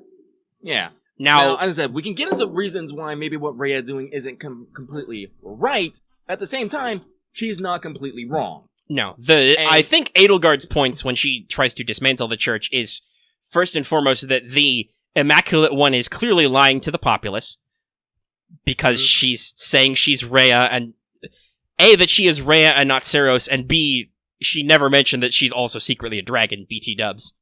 I think she doesn't even know that she's fucking Seros. I think she, well, yeah, I don't think that Elle necessarily knows that either, but she understands that the church is keeping secrets and the Immaculate One is right there. Axe, remember, be careful what you say, because we're trying to avoid like big spoilers for Omega. So, and also Elle's secondary point is that the church is promoting, because the church values crests, right? They worship the saints who the bloodlines of the crests are drawn from, and they promote the 10 elites and the holy relics and all that stuff. They are kind of responsible for the social system we find ourselves in, which and the stagnation of it, which Edelgard is against big time, because crests really fucked up her life. Yep, it was because. So again, this goes back to my thing of Edelgard really, both Edelgard and Dimitri aren't really interested in the full fucking picture. No, Elle doesn't care. She does not ask questions about the church. She is just like, Rhea's the Immaculate One. She's a fucking dragon. She has been manipulating our society and created this system that values crests. The system that values crests is bullshit. I will dismantle it with fire and steel if necessary. And since so many people fight her on it, it's apparently necessary. Yeah. Whereas Dimitri feels much more personal. I still don't know the full extent of whatever Edelgard has done or whatever he thinks she's done. It's what she thinks. Yeah, I kind of picked that up from playing Crimson Flower, that I feel like I can make guesses since I did him and Dedue's paralogue, so they kind of explained what the tragedy of Duskur is. Yeah. So I can make guesses as to what actually happened because I have played Fire Emblem games before and I understand storytelling. It was probably that one dickbag we never get to kill, Edelgard's uncle. Well, at least in Crimson Flower.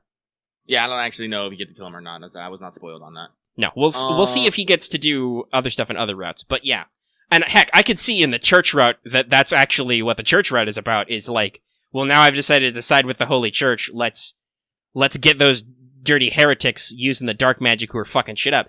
Because very obviously, those guys use monsters with crest stones and stuff. So clearly, they are doing something which is related to what the church is actually about.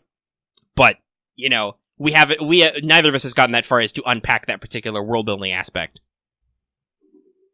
But yeah, so Three Houses, very interesting, and, like I said, there could be real villains in this game, and there are, I guess, because you meet some of them and kill some of them.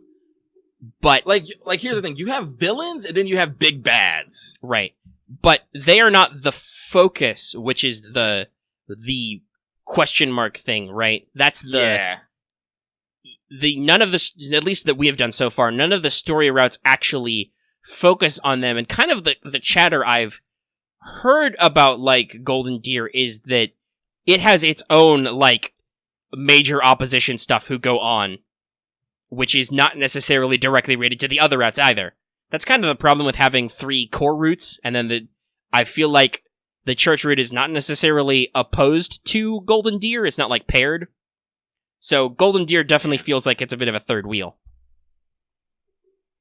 Which, not that's necessarily bad, like we said, it's just, it leads to different types of storytelling. Yeah, and so, I definitely need a final arc. If I have to pay, a bit of money for it, I am fine. See, like, this time, like, I think Fire, like, if they want to go, yeah, here's this extra story, because technically, like, all three of these stories have an ending. You have plenty of variety and stuff. Like, you can sample all the fucking characters, like, as you wish. You're not, like, locked into any particular one. So if it's like, alright, now if you want to get the full experience, here, buy this fucking season pass and get all this sweet shit, I'll be like, joke's on you, Nintendo, you already have my wallet. And I'm like, wait. Yeah. Well, Nintendo already has your wallet for So- stuff. Though Amazon still hasn't listed Tokyo Mirage Sessions for Switch yet. Those fuckers. Goddamn. Oh shit, I totally fucking forgot to mention this. For streamings, one of the first games I probably stream on the Switch, it would not be Three Houses, but Astral Chain. It just arrived in the mail today. Oh yeah, that's right. You got Astral Chain. Yep. I wasn't sure if I was going to pick that one up just yet. It's actually getting really good reviews.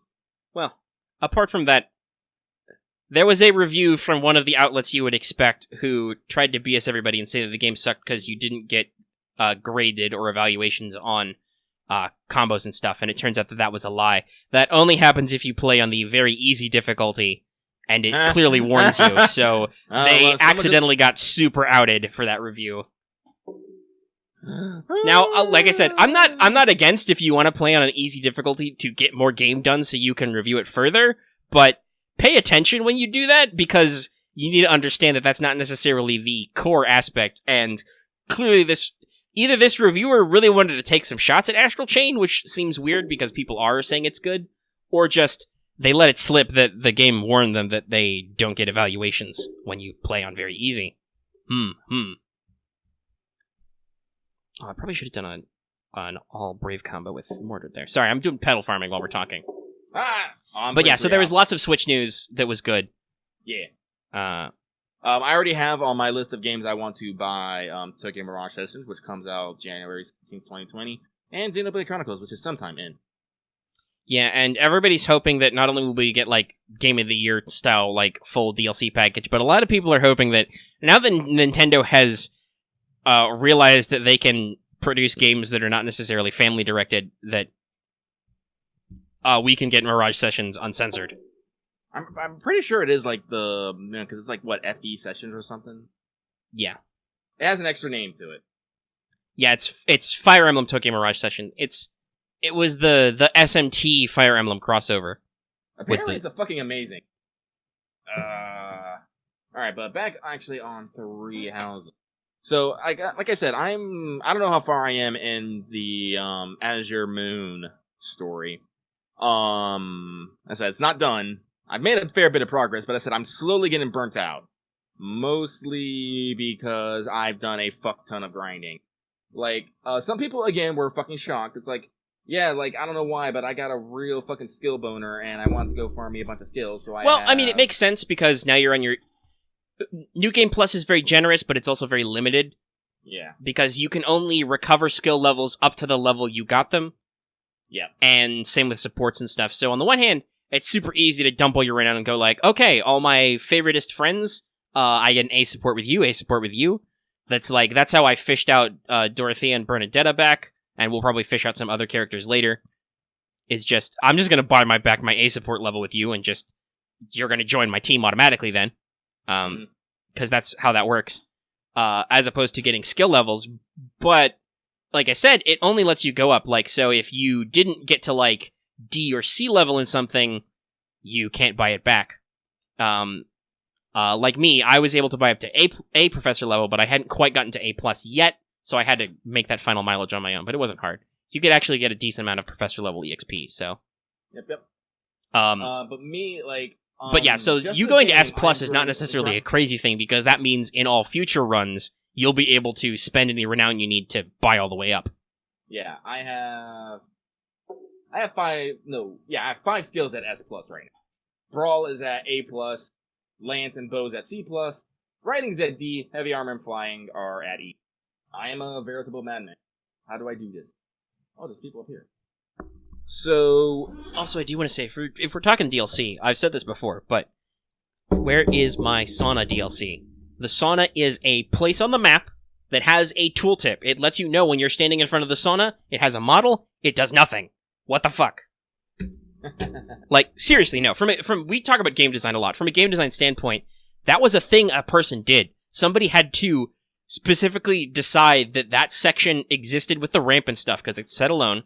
There could have just been a blank wall there. They had to decide to put the structure there. Because it's just like, yeah, you just this little ramp up to nowhere. And you stand in front of it, and the little tag pops up and says sauna. I only just learned the other day that when you actually walk into the characters' dorm rooms after you can do that, it actually tells you whose room is what, which makes me kind of sad because their rooms are very boring. Like only a couple of them have little details that are actually interesting. Like in Ferdinand's room is the disassembled armor set, and some characters have like more bottles or flowers or books than others, but most of them are just the same assets reorganized flowers, slightly. Actually, if you give them birthday flowers, they will usually put them up. Oh, okay, that's cool. That's what that is. But still, they're very generic. So I'm sad. The last game I played that had characters' rooms as a big deal was P5D, where like every character actually got their room modeled with like all their shit, and I'm like, oh, this is actual character growth. Well, they're also dorm rooms. I don't know how. It's true. They are temporary, but still, and maybe they'll get more robust, and I'll look at them again after the time skip and see if anything happens. But still, it feels like you could have done a little bit of extra flavor, but whatever. The sauna thing still just confuses me because somebody built the models and built the code to specifically make that area the sauna. And while I know it's very Japanese to have baths and stuff, like outdoor baths or whatever, bathhouses, it's still not required. The cathedral doesn't need to have the sauna, like, or bathhouse explicitly called out. They could have skipped it, but they didn't. So I'm just like, what the fuck? Where's my bath scenes? It might have been content they weren't able to finish in time, and they might like regulate to later DLC. Yeah, that's what I said. Like, I want a DLC. Like, because they have said that this game will be getting free DLC as well, as the paid. So yeah, there's a paid season pass, which I think is like $20, and then there's gonna be free updates. And they haven't explicitly said new classes, though we've talked a lot about how class balance could be better. Some of them are just weird. They have confirmed new characters and new maps. Mm-hmm. And I think they said new story as well. Yeah, I believe that was explicitly called out that some of the things will have new story content. Oh yeah, because that's why I was getting hyped for True and Kid. At the very least, DLC epilogues, right?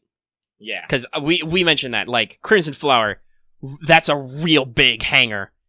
You literally have a conversation which is like, well, now that we've won, we can take care of those guys, but then it immediately rolls into your marriage proposal, and then rolls credits. Took care of those guys, and you and Edelgard lived happily ever after as the gay panic. I so very much love seeing Flustered L looking at Violet. It is like the best fun. Well, yeah, that's another thing that is a thing that the fandom has universally accepted, but is also very true to the writing, is just Edelgard just does have the gay panic. And she elopes with lots of ladies if you get their support up, so it's not necessarily an out-of-character thing. I don't know, I'm gonna assume since she has an A+ support with Hubert, well, I think you can also romance her as a dude, so she is bi, but really, like, a lot of the energy in her support conversations and in her relationship, like, with you is very much, like, she's really into you and she gets really flustered about it. Whereas I haven't necessarily seen that quality in other characters, right?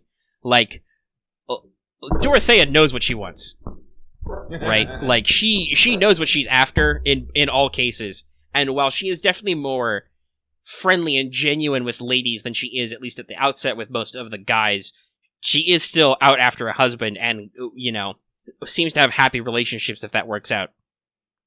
Dorothea married Ferdinand in my first playthrough. Also, a surprising bro team up, Caspar and Lindhard got an ending together in my first playthrough. I was a little surprised. I was like, huh. I was thinking Caspar was going to end up with Petra, but sadly Petra had to be alone because I guess whoever she liked best got paired off by somebody else. Whoops. I'll have to do better and have a bigger character roster for more pairings in future. Also, apparently though, Dorothea does have an ending with Manuela, which is just what you think it is. They do theater stuff together and then they retire together. Oh my. Big gay energy. Big gay energy. So yeah, you know, there's plenty of stuff you can figure out with that. But I don't think Edelgard has that kind of relationship. Like, I'm working on romancing Mercedes right now, which is actually kind of interesting because despite her softness, she a soft girl, and yeah, we stole somebody's art and turned it into an emote. By the way, the name of this emote is Ada Ada Ma Ma Click Clack. Yeah, it's the Mercedes with a gun art you may have seen, which I posted in reference to something. Because apparently some people hate on her English voice acting. It's fine. She's that character archetype. Like I said, if in some more emotional scenes she keeps that kind of that same tone, that means that the performance is a little flat. But I think it's on point for her. She's a Yamata Nadeshiko type of character. She's like the perfect waifu type. She's really good and generous and tries to cook, though sometimes she fucks it up and like is all nice to people and stuff. But she really does not have the gay panic levels. She's just very nice and hangs out with you. Now, I'm not obviously to A level yet, but like, she just seems to be very nice and pleasant to everybody.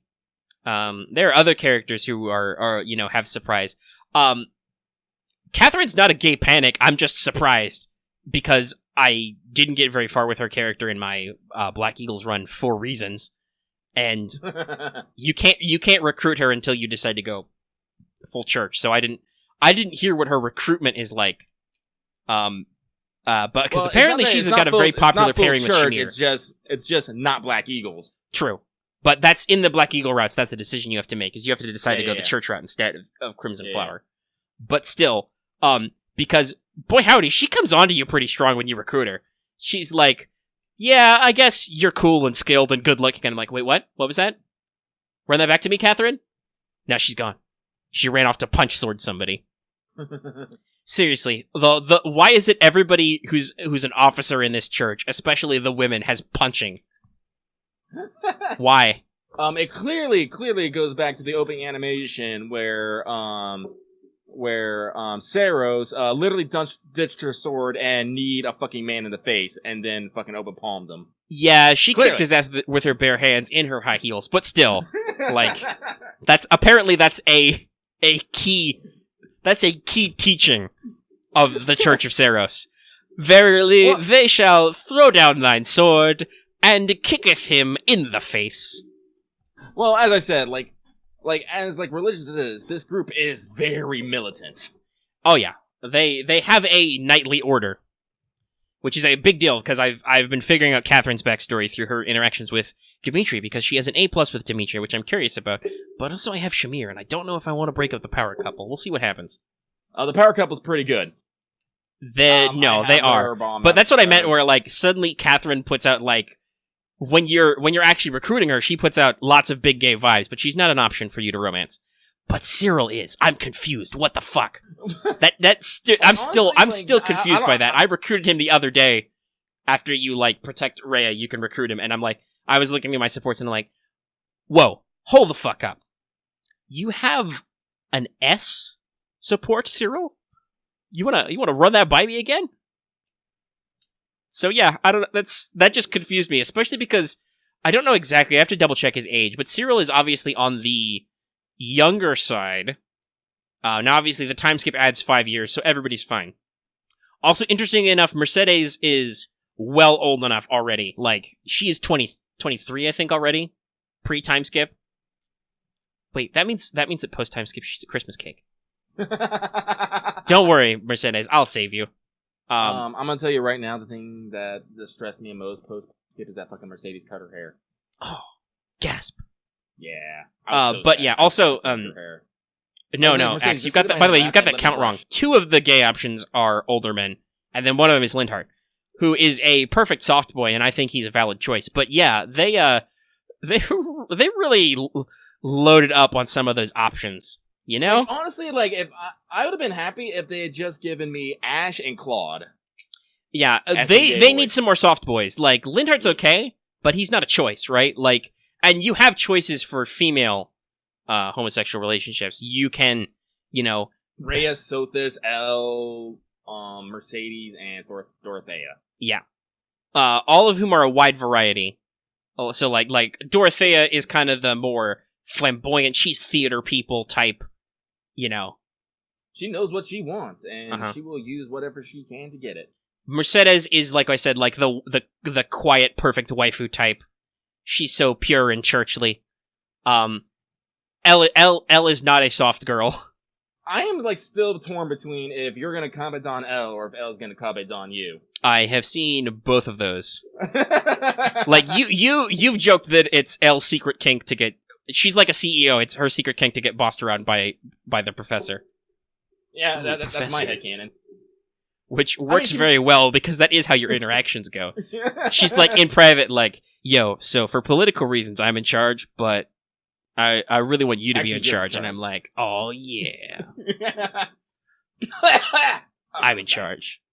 And then Rhea's got the Dami Mommy thing. And I'm gonna have to figure out what route you can actually do so this is romanced in, because that's just weird. Because first of all, yes, she's the Japanese, 1,000-year-old lolly trope, but also she's literally inside you. I don't think I don't see how she can be DLC. She's like officially listed in the code, and you can All right, so Go slight ahead. spoiler. I actually looked this up because I actually ran into some complications.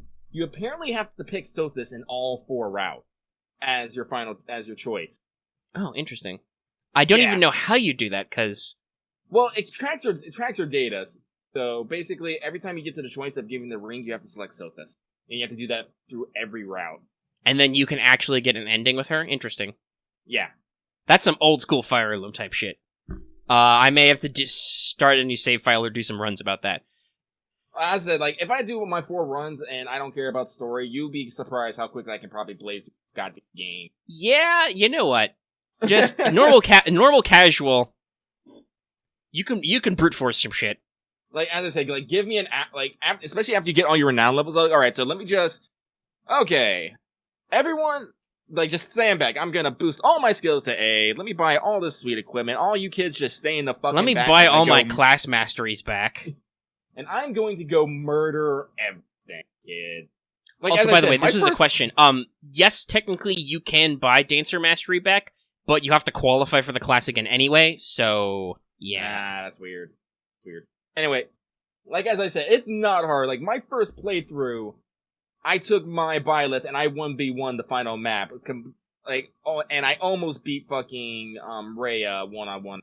The only thing that changed is I had to have Linhardt stand at the beginning of the fucking map and heal her from dank distances. Yeah, because of those dumb golems. I actually let people do stuff because I heard your story and I punched out some enemies. But also, for symbolical reasons, I had Edelgard 1v1 Rhea. I tried to get Catherine at the last minute, because honestly, in Black Eagles, I had some beef with Catherine. I did too. So I wanted to give her a little bit of a punch up, but unfortunately we could not meet on the field before, because Elle was just with her axe just slapping back and forth, taking no damage. Yep. Yay, armor classes. Yeah, actually, I remember my Byleth was armor. He was a fortress knight. Armor's pretty baller in this. I'm sad there's no on foot armor class. For final. Like, that's one thing I think we've complained about, is the class mastery and the class skills are a little confusing. Because it's like if you don't know what they are at the end, you suddenly get all the way to like master level and you're like, oh shit, now I have you to... need a horse. I have to learn how to ride a horse. I have to completely start these kids over again. Which for this playthrough, I figured out that ahead of time, so I'm like, okay, so Sylvain, I'm going to work on your reason now, and you're going to be a Dark Knight later. And Bernadetta, you're a pretty bitchin' Bow Knight, so we're going to put you through all that later. And I'm, like, deeply disappointed that Cyril doesn't start as a Wyvern unit, like, focused. You have to, like... He likes flying, or he has a strength in it, but it's still, like, basic level. But I'm going to drag him up there anyway. Because I know you can ride a Wyvern, kid. I've seen it. With my eyes. And my sword. And my face. But yeah, so there's a lot of interesting things and interesting characters. DLC characters will be interesting to see. I'm not sure how I feel about... If new classes are a free update, which I hope they would be, that's okay with me. And that'd be good if they could, like, take the opportunity that the games come out. It's been balanced. People have seen what's going on. They can, like, add some new stuff, you know? oh my god, Lindhart, you're a cool kid, but you also have no fucking empathy. God damn it. I'm doing his support with Catherine, and he's all like, why the fuck are you not letting me wield your dangerous magic sword so I may progress my research? And Catherine's like, because you're gonna fucking hurt yourself. And he's like, you don't know that. And it's like, you don't know that. It's like, you don't know either. He's like, this is why I gotta do research. Give me the sword. Catherine's like, no! It's like, how dare you, Catherine? I'm like, oh my god, Lindhart. This is like, I like you, but this is one of the times I want to suplex you into a pile of horse dung. Lindhart's very focused. Yeah, yeah. But yeah, character archetypes. Yeah. I got completely engrossed in the support that actually, which, what were you talking about? Oh, I was talking about DLC classes. Like, I hope it's a free update, not a paid update. That'd be nice. As I said, like, I've come to grips with some of the class choices because I've realized something quite simple. Like, the classes really don't mean too much. The classes are, you get certain default abilities, which some characters can earn anyway, but usually are just, like, you get fair abilities, i.e. you get better at swords or tomes or whatever. Sometimes you get an avoidance, so you get harder to hit. And a very rare few classes have things like flyers can fly, obviously, mounted units in general can canto, a lot of your magic units have terrain protection, stuff like that. I think they get like double uses out of their magic. Yeah, they usually get an increased magic use if you're an actual magic class. But other than that, most of them are in what your... Yeah, that's another one Panda mentioned. Bow classes get... Yeah, but like, here's the thing. Like, usually if you get your skill up high enough, you'll get a lot of those effects anyway. And you get some similar ones, and some of those obviously are meant to stack, but you're right. You usually, if you just get your skill levels up, you usually just get the good shit anyway. Yeah, like, I was training Shamir on horse to be a fucking bow knight. I never gave her a lance. You could still use a bow on the back of a horse. I was like, oh, okay. Yeah. You just get to be a horse cavalier for a while.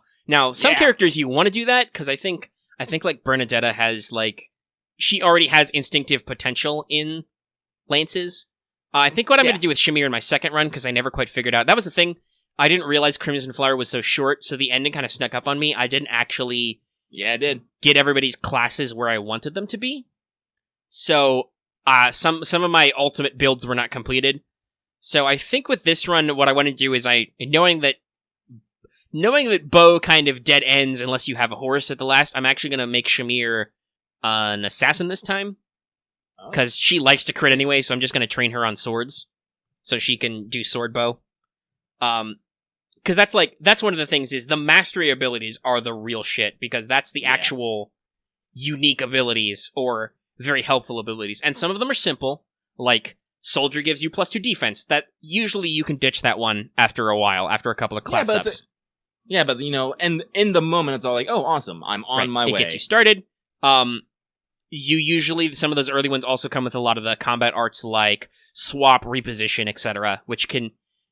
I don't use them a lot, but sometimes can be handy to have. I've used it to literally push, like, Mercedes out of a danger zone once. Mm-hmm. Another one that's... The ones that are really telling, though, are it's the next tier up, not the beginner, but the intermediate classes, which are usually, like, Fierce Blow or Fading Blow or whatever. Like, if you initiate combat, you get, like, +6 to your core attribute. Those are pretty good. Oh, yeah. There's 4 of them. It's, Fierce Blow, Armor Board, Fiendish Blow, and Resilient Blow. It's Strength, Defense, Magic, and Resilience, respectively. Mm-hmm. And archers get accuracy +20, hit +20, which is just brilliant. Like, there's no class that doesn't love that. And then when you get to the higher level, that's when you get some of the crazier shit. Lethality. Yeah, like lethality. Oh, everybody's favorite assassin ability. Sometimes you just instant kill. Percentage based. Boom, they're dead. What are some actual other ones? I should look this up. Because I mostly care about the aesthetics of some of the classes, but sometimes there are, there are abilities that you like to have for builds, especially when you know where you want to end up. Like, honestly, I switch around a lot. Like, a lot of the time I have my Byleth right now running around as a Mortal Savant. So I'll equip like and it comes with Sword Fair and Black Tomb Fair, which I have both like as skills, but I'm like I don't need to double up on those. So let me get Oh yeah, actually, so I'm thinking about it. That's because we mentioned that before. We should explicitly say stuff like sword crits or sword fair, etc. You can learn those from skills too. That's just those are usually your S+ levels, right? Yeah. And so like I usually go play around with my builds like a lot, which is one of those actually things I kind of enjoy. That's like because I love tuning them, and also like especially as Byleth, you earn a shitload of these. I'm kind of actually I'm curious to see how many. Let me see here. I am actually curious. Wow, I didn't even realize. So you get if you S rank Reason, that gives you any character, Black magic range plus or dark magic. But yeah, they give you your magic is range +1. Apparently, Edelgard is dark magic. Didn't know that. If you actually choose to raise her Reason, she gets dark magic apparently because she gets dark magic range +1 and dark tome fair. Well, maybe it has something to do like how like she's like Lisette, where Lisette gets dark magic even though they can't get any of the fucking dark magic classes. And then Authority gives you all the rallies. Well, they give you some rallies anyway. I think that depends on the other characters. battalion. Like, here's the thing: I don't like the battalion skills because all of them require that the battalion health be under 50%. I'm like, I don't want it to be under 50%. Yeah, no, that's not good. Like in other past games, and I think even a couple of these places, stuff like Vantage and Desperation, those can really save your ass. But with Gambits, though the S level for you or Annette for Authority is really good. That gives you rally movement, which is bullshit. Armor seems to mostly, let's see. It gives you weight -3, I think, at some point. Yeah, C gives you weight -3, A+ gives you weight -5, and then S+ gives you armored effect null, which means enemies with armor killers don't do extra damage. Flying gives you a good one, though, which is Alert Stance and Alert Stance Plus, which means if you wait, you get super high. Writing A+ is just movement +1, period. That is amazing. I don't care what anybody fucking says. No, those, see, like, some of your skill and class abilities are just good. Word. Yeah, this is why my Byleth right now is actually working on her writing, because So there's stuff like if you're a Fortress Knight, you can get Pavis, which is gives you a chance to reduce weapon damage. All your Warlocks can give you Bowbreaker. So apparently, okay, I'm looking at it. So apparently, magic is supposed to be good against bows, and fists are supposed to be good against magic. Because if you max out Grappler, you get Tomebreaker. That's really weird. Interesting. I was hoping I get unarmed. No, that's you get unarmed for Brawler. Yeah, I know. That's what I'm saying. I was just hoping I get it because females can't be. No, you can't ever do that. I don't think. Yeah. You can get Fist Fair and Brawl Crit, but you cannot ever get the unarmed combat effect. Then there's a lot of, like, the Defiance when your HP is really low. You get, like, extra stuff. Those are kind of... In most cases, you don't want to be that bad. Renewal is amazing and kind of bullshit. Yeah, Renewal is the Bishop one. You heal 20%. Yep. And maybe some of them, like Defiant Avoid, which is the Falcon Knight one. That's like, okay, that's good. I want plus 30 evasion when I'm below 25% HP, but like a lot of those, Budding talents are pretty fun. Skills are fun, and it's fun to get. Well, maybe it's not fun to get them because you got to grind. But when you get them, you enjoy the possibility. Yeah, and some of them are like we said, some of them are more worth it than others. And if you wanted to get really finicky, which I know some people in Fire Emblem, because this isn't one of those games, but there has been eugenics in some Fire Emblem games, where your pairs have kids and they inherit abilities and classes and stuff. So, like, people get very finicky with their character designs in Fire Emblem sometime. Which I think Three Houses wanted to avoid. Well, it doesn't, like, the time skip is more for character reasons, and also making it okay that you can S-rank some of these people who are under 18. I think this game benefits from not having 2 generations of characters outright, because that would be another layer of complexity. And while you can get, like we said, very specific with some of your character builds, you don't have to also. You can just follow natural progressions and just level up the classes and skills that the characters like.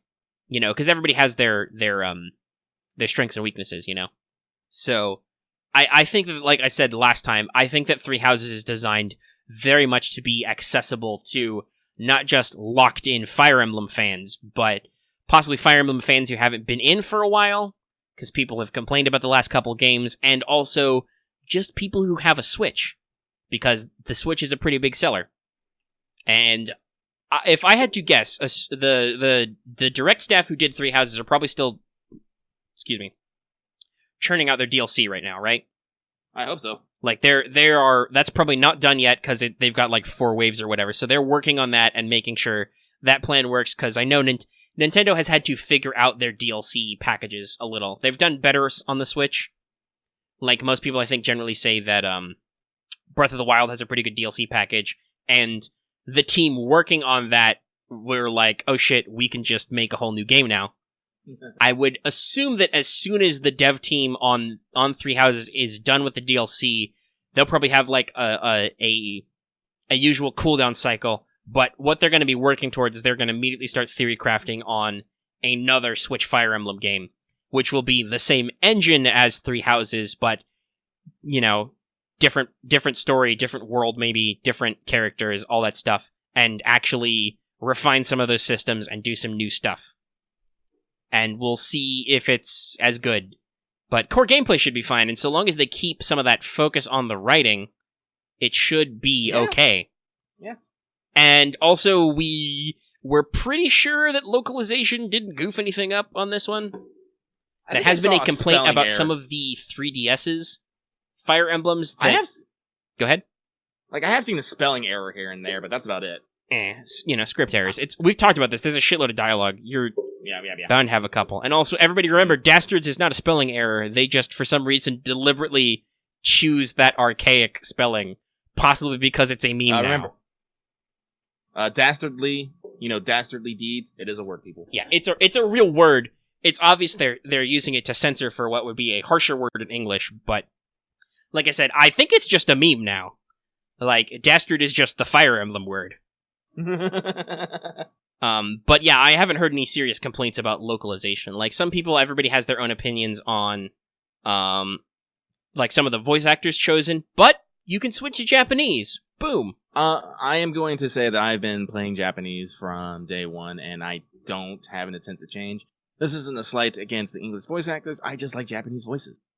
That's fair, and you've also just gotten used to it. I started day one with the English cast, and I have no complaints. And Sweet. Now that I'm in there, I don't good. think I could switch. Because I'm just used to hearing them in English, and it works fine. Also, localization makes with lots of supports in 3DS games. Censorship was a lot higher in Nintendo back then. Also, I think on the 3DS specifically, like, the 3DS was seen as a children's platform for kids, and so there was like the whole, we need to build child protection tools into the web browser and shit. Like, Lucky, do you remember? That was a big controversy. Child predators could be talking to your kids on their DSs. There are no... If you're talking to a 13-year-old girl, it's a fucking FBI agent. But yeah, so that was a thing that happened that on the Switch, we seem to be over with. So, I haven't heard any complaints, and I don't see any obvious weird things to do. I don't know, or maybe Nintendo just realized there's no point in doing it, because a lot of your fucking 11-year-olds are more world-savvy than a lot of your elders. It could be that. And also, it could be that because this is a big deal fucking Switch title, Nintendo brought out the A game of localization. That's another thing, is, you get what you put in. You get out what you put in.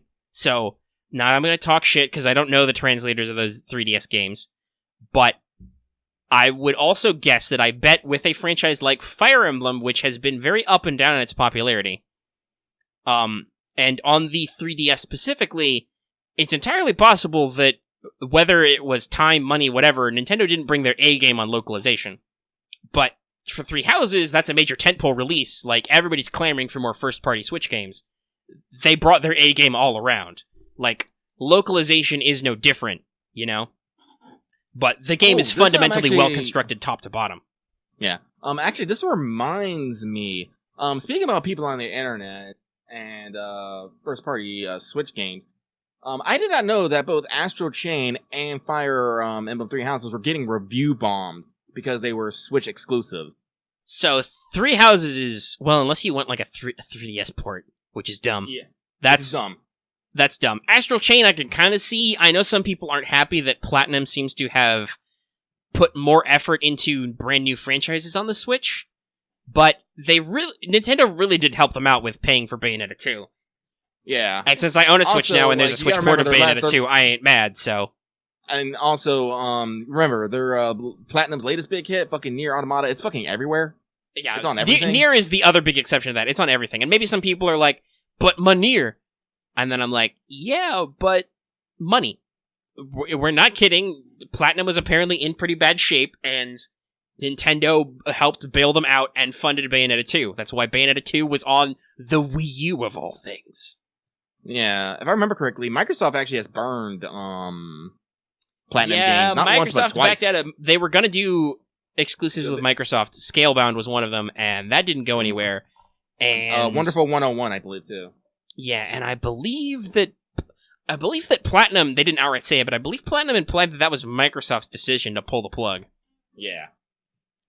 As I said, Platinum has released stuff on Sony, but the PS4 ports, was it PS4 or PS3? I can't remember. Bayonetta 1 was not well optimized, so a lot of people kind of like about it.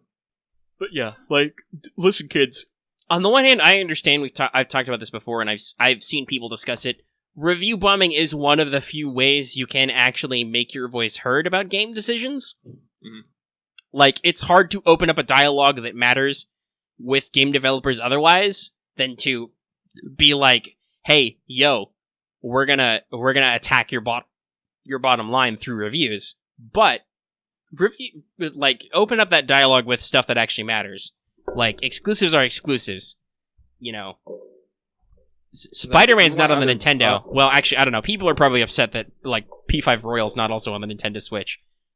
But guess what? Sony probably gave Atlas a fuck ton of money to make Persona 5 Royal. Probably. Which Atlas probably needed because that game is severely overhauled. There have been more trailers and because the game comes out in Japan in a month, basically. Well, more like 2 months, but it comes out at the end of October. But they've been showing more shots of insides of dungeons and stuff, and, like, the interior maps are completely different, which is a lot of fucking work, in addition to all the actually new stuff. But no, seriously, money make the world go round, and video games are very expensive, especially if you want to do them right. Like, if you want to do them in that morally conscious way that everybody complains about, where people get to take vacations and there's less crunch and shit. Like, you need money to pay for enough workers to exist on a timescale so they can actually get shit done. Actually figure out how much money it takes to support a game developer. 'Cause it's a lot more than you'd think. And that's the big deal, right? That's why a lot of games have crunch, is because they make, what do you call it? They make arrangements, they make, commitments, is the word I'm looking for, to certain times, certain release windows, and to release certain quality of product, and if they miss those windows, their money might go away, or whether it's they physically run out of money at the studio, or their partners who are footing part of the bill might go, you didn't deliver on time, I'm sorry. And it's very costly, so they try and cram as much work with as few people as possible into a narrow scale to get the product out the door. Not that we're saying that's good, but that's a reason why a lot of that stuff happens, is just... And to make that happen, you need cash, so... Developers will take exclusive deals. Omega, what's the mission clock at? We're only at a 2:15 hours. Oh, okay, cool. We got a little bit of time then. Yeah, we got some time to faff about some stuff if we want to keep going. Alright, so, Three Houses, DLC, give me stuff. Give me the stuff. Give me the sauna, give me more characters, more maps, more story, more classes, more skills, give me all of it. Give. Otherwise, like I said, I'm holding off on playing Astral Chain for now. Like, I want to see what people want me to do, because if I do some streaming, I want it to be nice and blind. I can do non-blind streams and be still entertaining as people raucously laughing at me as I yell into a mic as I play Subnautica, because Lucky screaming in terror about oxygen and musing that he should stop thinking about titties is apparently very amusing. Well, it is. Some of that though is some of that is definitely due to the I think a lack of context because they can't see what you're doing. But maybe. I bet people would still freak out and be happy if you were actually on mic. Axe, you sound very sad. Axe will figure out this human interaction thing one day. One day. I believe in you, Axe. But yeah, so hopefully they do. I'm still whole hog on 3 houses, otherwise I'd be like, I should stream some stuff. I'm still planning someday to run the community through Ace Combat 7 on the channel, because I loved that game a lot. And October is coming up, and I do own some spooky games. I will definitely actually do that this year. Stream some spookum stuff. Like Soma or shit, what's the Spooky Mountains game? Spooky Mountains game? You go up in a cavern in the movie. The same developers just released a new game, Man of Medan. It's Until Dawn? Until Dawn, that's right. I'm like, Dead, Dawn, Night, Day, something. Yeah, Until Dawn. I have that on PS Plus also. So I could do either of those titles or maybe some other shit. I think I've got like Resident Evil HD. I've got some spookables I can try and stream for my PS4, which I will bring to you, the audience. Ta-da. You're gonna have to deal with me sounding like I'm in a tin can, though, because I still don't have maybe for October, let's see, I do need to buy Outer Worlds, but not a lot of other stuff, and we are getting some extra cash now. I'll probably make sure to get a new mic headset. I think I'm gonna pass on Borderlands 3, at least for now. Yeah, you're gonna wait until it comes out. I'm gonna get Borderlands 3 this month, but I'm waiting until it gets a little closer to the release because it's like, full dollar pre-order, and I'm like, I don't like to spend money. I'm like holding out that Daddy Google Bucks will actually pay us out before then, so I can get a little bit extra in the bank. But I will get it this month just to play it. But I got a lot of 3 houses to do. I'm not in a rush. Yeah, because I'm looking at all these other games. I got Outer Worlds October 25th, Call of Duty Modern Warfare 25th of October as well.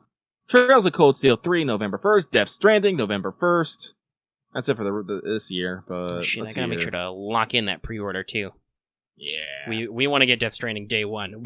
We probably won't be streaming it because we have no idea if the game will be good for streaming. But we'll be playing it and talking about it. Nobody will fucking bamboozle me on Death Stranding. But yeah, so I will try and find some space in the budget with lots of big games coming up that we want to talk about, that I can buy another headset mic and I can actually get a real headset for my PS4 so I can stream. That's kind of why I haven't experimented more with in-app streaming on the PS4, because I don't have a good mic setup. And while I'm okay with doing like experimental stuff at lower quality, I don't really like to just accept I will put out a lower quality product. So I tested my one microphone and it sounds really shitty, so I don't want to have to go with that setup unless I really have to. We do have some quality controls here. Yeah. So I don't know what Lucky's doing, but I'm checking that people are posting random stuff in our Discord. There's some art I gotta retweet. Sorry, I was looking at Twitter. I sent an artist I know nice words, and she just sent me a message saying she appreciated my nice words. I was like, yeah. It happens a lot. I've heard some people talk about how like some artists have mentioned that they actually they know who their quote unquote regulars are on Twitter. They know what people they see. Mm-hmm. That's cool. Actually, since I comment so often, she enjoys it. She actually followed me back, so I'm all like, oh great, now I got this not safe for work artist following my anime titty. Great, good job, me. She also liked my I was like, guys, how I have no idea how tempted I am to just start casually going Awoo to me. That still makes me crack up. I am gonna do it though. Everyone in our Discord, watch out. If I just come in and I'm just like, Awoo, motherfuckers, that means I'm saying hi. Oh, are you getting some engagement on that one? Yeah, you are. You've got a couple replies. Mm-hmm. And yes, that is 100% going to be the subtitle of this episode. AKA Awoo, fellow wolves. I don't know what the title is going to be. Which one of the many topics we discussed I'm gonna hit up, but it'll be a thing. But all right, I feel like we still have plenty of time on the mission clock, but I feel like we're kind of petering out on topics. Do we have anything we want to pivot to? You've been super busy, so you really haven't watched anime now, have you? No. Because I should clarify. I also said this in Let's Talk FGO, but I should clarify. So there was that concern with the hurricane thing. It moved. It did actually move. It was like, nah. But that did kind of complicate my weekend because it was very slow for a while there. So it wasn't, you couldn't be 100% sure where it was going until it actually got there. So there was some concern and some distraction with stuff, and that kind of put me out of the frame of mind. Like, I skipped out on doing some videos I could have done and some other stuff. But I've kind of got on track, and I'm back at doing stuff, reading things, writing things, playing games, doing the whole shebang. So, yeah, I will hopefully get into some stuff sometime. Yeah, as for me, I've been watching my Crunchyroll animes. Actually, if anyone out there want to share their thoughts on some of the animes I'm watching, I do want you to know, specifically Grand Blem and Fire Force. I don't think I explained. You know what Fire Force is, Omega, but you don't know what Grand Blem is. Grand Blem is a series this core that has it's the what do we want to call, like, what kind of genre is like Madoka Magica, like shoujo tragic shoujo? Shoot, what is the actual? It's so like, there's an actual term for the grown-up versions of shonen and shoujo genre. It's seinen and josei. All right, so yeah, Grand Blem is kind of a Josuke-esque show about girls who have to fight and kind of deform robots against each other, and shit's getting real, like really real. And I'm actually really enjoying it. It's one of the series I actually look forward to most each week, but I haven't really seen anybody talking about it. So I'm like, is this just kind of flying under the radar for some people? Is it not really people talking? So if any of you have been watching out there and you have thoughts about this, please let me know in the comments below. Also, about Fire Force, latest couple episodes had some really good animation, and I want to go highlight that. David Productions, as I said, most famous for doing JoJo, and I don't know. I can't remember where I read this. I have been wrong before, and I'll probably be wrong again, but I've heard that there are some staff from David Productions who used to work for Shaft, which I totally believe when I look at some of the keyframes and stuff like that, and some of the cinematography. And I want to hear people's thoughts on that. As I said, Fire Force is a standardly shonen series, but has a lot of heart into it. What else am I watching? A Certain Scientific Accelerator. That's just good. I don't care what anyone says. It's good. I mentioned this about, Do You Like Your Mother and her two-hit multi-hit attacks. As great as fucking Momoko is, my MVP character of that show is actually Shirase, who's kind of this gag character who shows up from time to time, has a very distinct voice, and cracks jokes about her name all the time. But let me know, what animes you guys are watching, anything you might want to recommend for me to watch. I would like to know. Ta-da! I think that's it for me. Yeah. We have not in this era of confusion managed to do anything tabletop based. Yeah. So that's a little bit my fault. I got semi Shanghai into DMing a 5th ed edition game, and that's been sucking away my creative juices to work prototype because I can't write two different campaigns at once. I just can't do it. No, that's fair. I'm kind of cheating and using themes from Torchlight, which I want to use in this D&D game, but I'm basically using this group as a proto method to maybe work out some kinks that we'll have later in the game, with anticipating character reactions, stuff like that.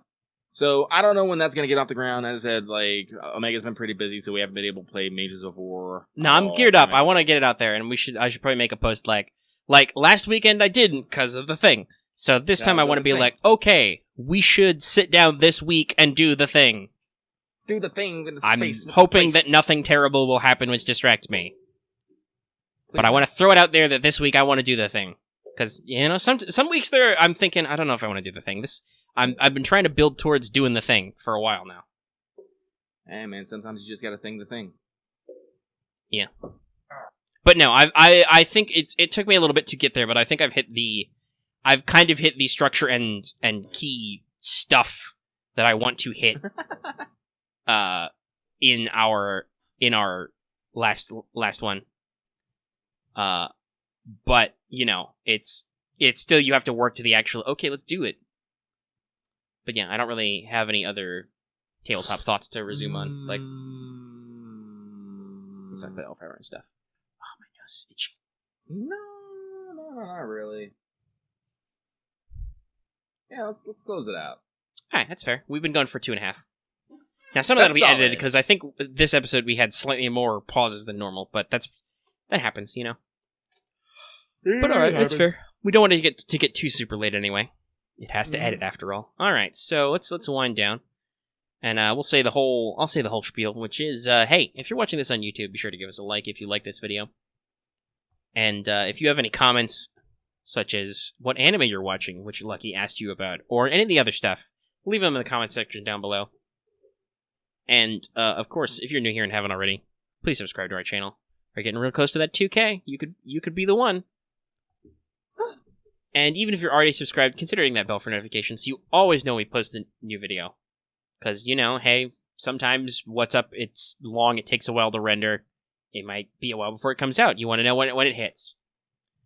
Or you might want to know when we post other stuff, because our weekday posting schedule is not necessarily consistent. That depends a lot on what stuff is happening. Like, even if Lucky were to stream, that would depend on, what he's been doing that day. So, notifications are cool. They let you know when stuff happens. And like it says at the front of the show, consider supporting us on Patreon. If you're really concerned about getting your content in a timely manner, you can support us at the $1 level or higher and get stuff in audio format, downloadable, early, right away after the episode is done recording. You can get those pretty quick. And, it really helps us out. Like you said, your dollars go to make sure some of this stuff runs. And we get better and bigger things. And, I think that's everything. So, we'll see you guys next week for Let's Deck FGO and for more What's Up. And stay tuned for, those posts, wherever they may be, by Lucky about streaming and other stuff. And, we'll, see you in the next video. Thanks for your time, as always, everybody. Awoo. I knew he was going to say that.